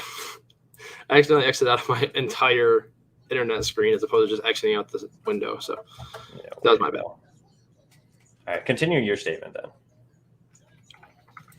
I was talking about a question that we got on. Well, I got on Twitter. So, what was your question on Twitter? It was a full PPR flex: Robbie Anderson, Tyler Higby, or James Robinson. Yeah, that's Robbie Anderson for me. Like we just talked, like I was just saying before I mistakenly exited my entire internet browser. I don't trust James Robinson this week. He's another one of those guys I'm going to have to see him get a full workload before I trust him to put him in my lineup. Tyler Higby, I don't like, unless it's tight end premium, I'm not going to start a tight end over a wide receiver in flex format unless it's one of these higher end guys like you somehow have Waller and TJ Hawkinson or Kelsey and Hawkinson or something like that. So I'm going to go with Robbie Anderson there. I like it too. So what were you saying before you pieced out? Yeah, just in that it looks like it's supposed to rain throughout the game according to NFLweather.com. So probably a slight downtick for any of the wide receivers in that game. Maybe a slight uptick in volume for running backs, but I'm not trusting any of the Jaguars running backs, and we already like both of the Denver running backs. So, oh wow, 2 minutes. Jamison Crowder is inactive for the Jets this week. So if you have Jamison Crowder in your lineups, ouch, that hurts for me personally. That's gonna be interesting. So then Elijah Moore, or I can't do it again. I got burned last week. He had negative yards. I had more yards receiving than he did last week. Yeah. I sat in my bed and watched TV. I mean, Elijah Moore, that hype's got to be somewhat real, right? Like, I don't think it's just completely wrong, but until we see it, I can't do it. I shouldn't have done it last week. I apologize to anybody we said to start it. We shouldn't have done it last week, but. Yeah, we got a little too ahead of ourselves there with that one. Yeah, for sure. It seemed right. They had all the hype about him all year. And, he played a ton of snaps. It just he didn't get the targets. So Braxton Berrios was the guy. Oh. Looks like Paris Campbell's also inactive. So now that makes me feel better about Nyheim Hines more than anybody else, to be honest with you. Yeah, I could see that. Intriguing. The question Only is because it's now going to see the majority of Ramsey, and that's not good. So the question is, though, is Pittman still playing? I haven't seen that yet. Last time when I looked just a few minutes ago, it said that he was still in. This was 3 minutes ago that they announced Campbell's inactive. Oh, yeah, because they're starting to roll out. The Denver one's out. Yep, Marshawn Lattimore and Gardner Johnson are out. So all Carolina wide receivers I'm in on. Robbie Anderson, DJ Moore, Terrace Marshall, all in on those. So you like my sleeper pick for Darnold then? Yeah, I don't hate it. I think that's a definite uptick there for that.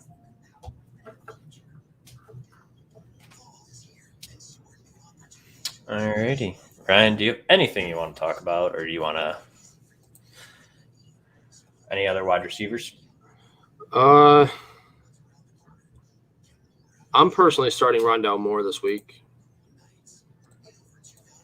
I know we've already talked about him once today, but with, like I said earlier, with how AJ Green looked last week, if he doesn't take advantage of the Rashawn Breeland matchup that he gets this week, I'm just kind of out on AJ Green completely. Like we said, Christian Kirk's matchup or game easily could have been Rondell Moore's game. I think Rondell Moore gets more manufactured touches. So in a high-powered offense that should score a ton of points this week, I think Rondell's a good start. I like it. I think it's a sneaky start there. I definitely think he's a flex play kind of start. Yeah, for sure. But I like that. For me, I feel like a guy that it's probably too much of a slam dunk, and I probably shouldn't even talk about it, but I'm going to take the easy route out because it might not be for some people because of how devalued he was all year, but I'm going Deebo Samuel. It might be a little bit of an overreaction, but I just feel like you saw what he was used in last week. His role's there. It's guaranteed. I think that he's pretty much matchup proof. And I'm in on Debo pretty much reproducing close to what he had last week, if not a third of what he had. And that's plenty enough for me. Yeah. So another update with Jamison Crowder being out. Denzel Mims is healthy and active today. Gosh, damn it. Pardon my language. Healthy scratch with Jamison Crowder out. Not. Yeah, Keelan Cole's playing, so. Are you out on Mims at this point? And redraft, yeah. I mean, he's pretty. Yeah, I don't really think anybody was in on Mims for redraft, to be honest with you. But in terms of dynasty, I'll give him some hope. I still like the talent. I think it's just going to come down to coaching staffs, how he gets used. Do you think he's just not catching on to the playbook? Do you think that's what it is, or do you think he's just regressed in his talent? I don't know. It's got to be. I mean, the talent's there. I don't know if it's just like. Well, because going against the Patriots defense, I feel like you're going to need all the playmakers you can get, and if he's a healthy and active, I mean, they like Keelan Cole better though. Like they brought him in for a reason. They like Keelan Cole, so. Yeah, but that means they're left with Corey Davis, Keelan Cole, who's just now active, Elijah Moore, who did nothing last week, Braxton Berrios, who seems okay, but I feel like Denzel Mims should be better. Mm-hmm. I don't know if Braxton Berrios plays special teams or not, and maybe that's why he's staying as an active member of the receiving corps. But I just feel like that's just not a good sign. Like that's working its way towards being cut before the rookie contract's up. Yeah, I don't know. I can't comment at the moment. I'm just too hurt. Too hurt. But, I mean, I feel like the talent's there. I mean, he showed it. He's shown it in little flashes. It could just be purely playbook. It could be special teams. I don't know if he really does play that. But they like the other guys. You know, they like Keelan Cole. They brought him in. Keelan Cole brings a little bit different. He's much faster than, say, Denzel Mims is. They brought in Corey Davis, who Corey Davis really is like what we thought Denzel Mims was going to be. You know what I mean? Like, kind of like that role. So he's not going to beat out Corey Davis, who they paid all this money for. So I think that for them, if he doesn't do good enough on special teams, they're gonna have guys like Elijah Mitchell, Braxton Berrios, other type players like that, or Mims just kind of, I don't know what it is. Yeah. I wish I was a fly on the wall to be able to answer that question, because I feel like the talent's there, but that's me as a fantasy owner, and I just like manager, and I just don't like, I don't know. Yeah. I'm not a GM, so I don't know why they don't like him. It could be off the field issues. It could be anything. So Justin says Braxton Berrios is going to have a role, and I agree. Yeah, I mean, he's going to have to. I mean, he was involved a lot last year. Yeah, I don't know why they hate Denzel Mims. It's got to be something that there's something there for them not to use him. Oh yeah, clearly. Do you know what I mean? Yeah. I don't know who it is or what it is. Do you know what I'm saying? Like, is it? Yeah, I'm not there every day at practice. Do you know what I'm saying? So like, yeah, it's just one of those things where you kind of wish that they would just come out and say, "Listen, he can't do this, or he's not doing this, or he is doing this, and we don't like it," or just some sort of clarity on what exactly is happening. Because he was a guy that I know a lot of people were in on quite a bit in Dynasty, including myself at the beginning of the year. Once they drafted Elijah Moore, I kind of faded him a little bit, but at the start of the offseason, before the draft, I was a guy that was in on Mims, and then he just kind of fallen off to the wayside now. Yeah. Oh, wow. Ramondre Stevenson is inactive. Just saw 6 minutes ago. Gabe Davis is active. Keelan Cole's active. Jonnu is active. Sermon's active. Pittman's active. Zach Moss is active. And Eric Fisher. So Zach Moss is active. Yeah, that really kills my sleeper for Devin Singletary. I think that you'll see him get used to an extent. I like Jonnu this week then, definitely. Yep. Keelan Cole could be a sneaky sleeper at wide receiver. I think that he's proven that he can kind of do that. Michael Pittman doesn't really do much to me. And honestly, Michael Pittman's activeness helps Zach Pascal. I think Pittman will draw Ramsey, Yep. so that might help him a little bit. And Trey Sermon definitely starts to make me wonder about Elijah Mitchell, if I'm being honest. I mean, they just have 3 backs that I feel like can do something in that. Like, they've proven that they can have multiple guys in the backfield be solid fantasy producers. And JaMychal Hasty's already done it before. Elijah Mitchell did it last week. And Trey Sermon is a 3rd-round draft pick. So I'm not really sure what to do with that backfield. I know a lot of people are going to be mad that they blew all their fab on Elijah Mitchell, and with Sermon starting.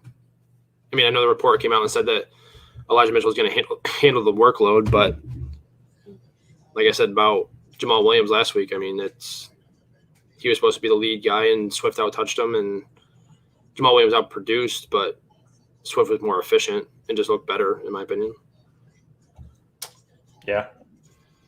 Fair. Wow. It's definitely surprising inactives here. So who's your sleeper call for wide receiver? Oh, I don't know. Now I'm all flustered. I always hate when inactives come out. It always flusters my mojo. Yeah. Let's see. Sleeper wide receiver. I'm going to give you guys Terrace Marshall. I wrote him, bottom in yards per. I think that, especially now missing Lattimore and Gardner Johnson for sure, I like the matchup. Terrace Marshall saw a good amount of targets, more than Robbie Anderson, definitely in the red zone as well. So I think Terrace Marshall could see a touchdown this week, possibly 10 targets, which would probably equate to like 5 or so receptions, just because he's kind of the 50-50 ball guy. So I like Terrace Marshall this week as a flex play. I know we made that mistake with Elijah Moore last week, but I'm ready to get hurt again. So I'm in on Terrace Marshall. So my guy is a guy that we've already talked about, and I'm only mentioning him because I feel like he's ranked too low for this week. Like right now he's at ECR 43 for wide receivers in PPR formats, and I feel like that's just too low for the matchup, and that's Cole Beasley. I just don't see how he doesn't outproduce that wide receiver 43 ranking that ECR has him at right now. With having Gabe Davis, I mean, I know he's active, but he was questionable throughout the week as far as I can remember. Emmanuel Sanders is going to have Byron Jones, and Stephon Diggs is going to have Xavier Howard on him. I feel like Cole Beasley is just going to be that guy that Allen's going to look to quite often. So I like Cole Beasley a lot this week. I feel like he's going to have a big game. I don't know. It's just he just feels really safe. He just feels like he has a really, really high floor in this offense. And seeing as how he had such a large target share. I mean, he was at 25.5 target share last week in week 1. So I just see him having a big week this week and definitely finishing above wide receiver 43. I agree 100%. I like that. I think Cole Beasley always outproduces it, especially in PPR leagues, based on the fact that Josh likes to pepper him. He's always open. He's their underneath guy. So I like that play. I like it a lot. So anything else surprising here happening in actives? Not that I have seen. So here's another list. You feel anything for Anthony Schwartz this week? Like if you're playing in a deep league, like how do you feel about Anthony Schwartz? Like would you start him with OBJ out? I like him and Donovan Peoples-Jones, to be honest with you. I kind of like both of them this week if you got one of them and you're in a deeper league. Matchups are kind of ripe for the taking. I think they seem to like Schwartz a little bit more just because of his just game-breaking ability. But I don't know if you heard much out of Cleveland camp this summer, but Donovan Peoples-Jones was like the talk of Browns camp this year, and they're going against Houston, obviously, who were the 9th worst against wide receivers last week, and that was in Jacksonville, which I think Jacksonville's receivers are tough, and I feel like they're about equal in talent in terms of overall talent for Cleveland. So I feel like that might give them some fits, but it also could be a huge run game for Nick Chubb and Kareem Hunt. So I like them. I can definitely see a world where you're starting them. I feel like I'd probably start Anthony Schwartz over Donovan Peoples-Jones. But yeah, I like Schwartz this week as a deeper league flex play. Yeah. Yeah, like I'm torn on whether like what's his role, I like him. I just feel like, is he limited? You know what I mean? Like, how many targets is he gonna get? Do you know what I mean? Like, is he kind of just a field stretcher, or is he actually gonna have like a good run to him? Like, do they use him in a like as the second wide receiver? Do you know what I'm saying? Or is he like that kind of field stretcher, opens it up, Donovan Peoples-Jones is a second guy? I'm really just in on Jarvis Landry this week. I think they just pepper him. That's my personal opinion. I think Schwartz might see if he has a couple big catches, he might have a decent week. I just don't know, like, how deep of a league would you go until you have to start him? You know what I'm saying? Like, who are you starting him over? Let's go with that. Ooh, that one's tough. Who would I start him over? Because, like you said, it really depends on where you're at. Like how many teams you got, what your lineup configuration looks like.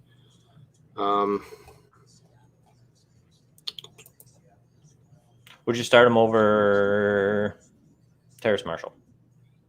No. Would you start him over Bryan Edwards?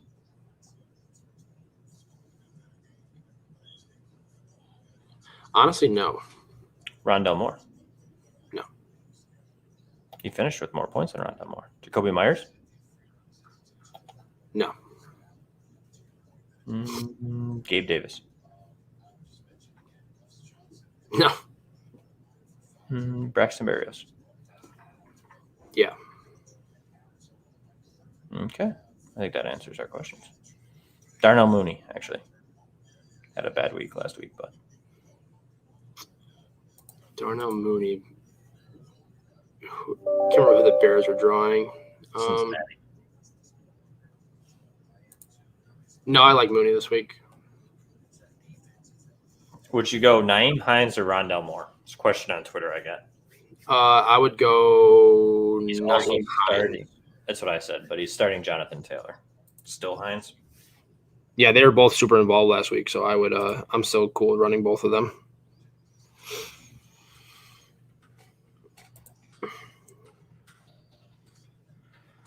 Got a question on here if you didn't see it, Jeremy. Don't. See, that's why you're around. Good morning. Happy week 2. Full PPR, pick 2. CEH at Baltimore, Damian Harris at the Jets, or Eli Mitchell at Philly. I'm going with the bigger guys, CEH and Damian Harris. Those are my 2. Ryan? Yeah, I agree. Damian Harris definitely won. CEH, even though he's going up against a tough Baltimore defense. Last year when they played, he was actually really effective. He only averaged 3.2 yards per carry last year, but he also saw 6 targets, and he was over 100 yards total for that game. So I expect similar production from him this week, so I would go with CEH and Harris over Elijah Mitchell this week. Yeah, I agree. I think Trey Sermon being active definitely gives me a little reservations about Elijah Mitchell. I still think like that we had said that they came out and said that he's going to kind of, well, there's a report that he should see a majority of the work. But Sermon scares me. I feel like they used a 3rd-round pick on him. He scares me enough that I would rather start a true lead back in Damian Harris and CEH. You know what I mean? Especially Ramondre Stevenson's out for New England. He's inactive this week. So I think you're going to see Damian Harris and James White get some run. But other than that, maybe J.J. Taylor, but I don't see that. I think it's Damian Harris. In that type of question, I always tend to lean towards the guy that I think is going to touch the ball more in the better offense. Like if Elijah Mitchell could pop off this week and he could do what he did last week, and we could both be wrong, but they like both JaMychal Hasty and they activated Sermon, who like you said is a third-round pick. So that tells me that they're going to still run the ball, but it might be more of a committee than they're reporting anyways. And Damian Harris doesn't really have anybody behind him, especially with Ramondre being out. Like, he's going to be the guy that gets the most touches. He's probably going to see the goal line work as well, unless James White gets some dump-offs or some end-around type plays there. And CEH is the lead back and debatably the best offense in football. So I feel like he's just a guy that you're going to have to start. Yeah, and I mean, definitely watch J.J. Taylor. I think he might get some run there, but Adam Scheffner's reporting the same thing that Elijah Mitchell is supposed to see. They're kind of feature him this week. Yeah. But I don't know if I can trust it. Philly's defense isn't terrible, so especially against the run. So I'm just not sold on Elijah Mitchell over these two guys. Do you know what I'm saying? Like if that's other players, I might put them over it. But the situations and how everything's lining up right now, CH against Baltimore, I like that. They should be definitely in a better scoring position than San Francisco as far as high volume goes. And Damian Harris, I think, gets that full workload. So I just like that better than taking that risk with Elijah Mitchell personally. So, because I wouldn't start Elijah Mitchell over CEH. I feel like CEH is a lock. And then it would be between Harris and Mitchell. And I think Harris sees a better workload than Elijah Mitchell. So also Zeke, CH, both handcuffs, Harris, Mitchell, and Hines. Do I drop Latavius Murray for a receiver, help Renfro, Van Jefferson, Osborne, or try to trade him? That's a lot of running backs. I would probably hold Latavius Murray. I was going to say, what we get this week. Yeah, I would want to see where exactly what exactly the running back room looks like. Yeah. And it's full PPR. Because Latavius Murray was effective last year. It's not like he was bad last year. He just had a contract dispute, and that's why he got cut. And now he's in the run heaviest team in the league. And I'm assuming your league's already kicked waivers in this week or today, or at least will here in an hour. So I think that Van Jefferson, Osborne, and Renfro will be safe. Probably. So I want to see what Murray does. I think Murray could see if he gets used a lot more this week, he could have a better trade value personally, especially to the Tyson Williams owner. So I'd kind of wait it out. Like, I don't love Van Jefferson. I don't like Renfro or Osborne as like these guys I have to grab. Adding him could be like a nice addition, but like it's not like I need this guy. So I'm kind of holding there to hope that Murray has a big game tonight, and then he's worth more tomorrow. Do you know what I'm saying? That's kind of where I am. We got Juju or do you know who CM is?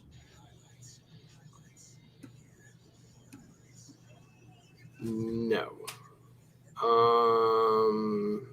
Kirk. Autocorrect. Gotta hate it.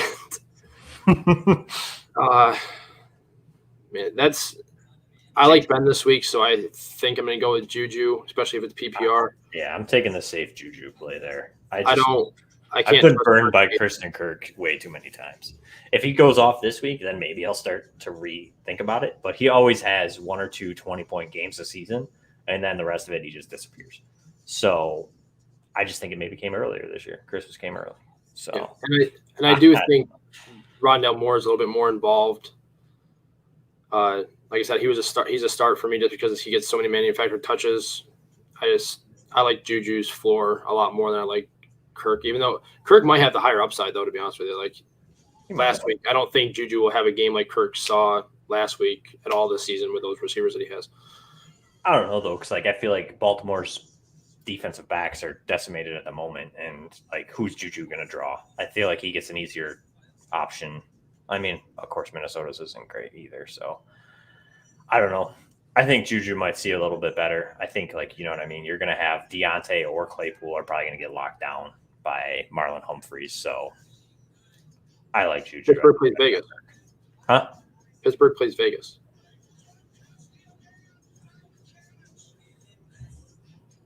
Who am I thinking? Where are they playing? They play Las Vegas. Ooh. Yeah, then I'm Yeah, definitely right. getting Juju. Yeah, I'm smoking something over here. Sorry, guys. Maybe this isn't actually coffee. Maybe Bailey's in here or something. Your fiance spike your coffee or something? Yeah, maybe. I'm feeling it. Let's go. No, I don't think no. But anyways, Hines and Drake. Let's move on here. I got confused. Don't mind me. It's still Juju either way for me, but yeah, still same. It makes it even better. I thought he was playing Baltimore. I was playing Vegas. I'm way in. You know what I'm saying? So. But Hines or Drake, full PPR. I'm gonna go Nyheim Hines. I like the matchup, especially with Paris Campbell out. Yep. So and Pittman's active, which draws Ramsey, and then they're gonna have to kind of use Pascal, Hines, and Taylor. I think he's in for a good workload. And I'm afraid of Gruden. Like I feel like he's gonna like run Peyton Barber like he did Josh Jacobs, and it's gonna be we're all gonna hate it. So Peyton Barber's gonna get 30 carries, and yeah, it's gonna be like Mark Ingram last week. You know what I mean? Like, he's just out of nowhere. You're gonna see Peyton Barber get a run, and I appreciate that you think we're awesome. Yards per. We paid them to do that though. They're all right. Yards per's all right. No, they're terrible. No, you hear that? Terrible. Either way. Terrible, he says. Ryan, do you want to talk about tight ends, or you want to just call it for the Uh, evening and transfer this to Twitter and let anybody reach out to us on Twitter? let's see here. Is there anything that's super spicy tight end wise that you want to mention? I feel like tight end's a little There's a couple though, kind of. Tight end is super touchdown dependent to me right now. Like even Mark Andrews didn't see a whole lot of work last week.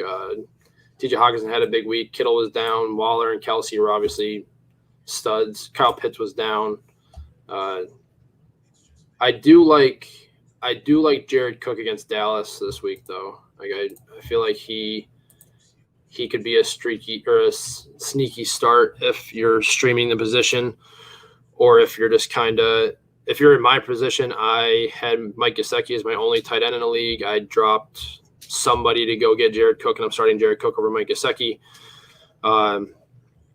He could be a guy that could surprise this week. He saw the third most targets and catches on the team last week against Washington, and now faces the Cowboys, who made Gronk look like he was back in 2014.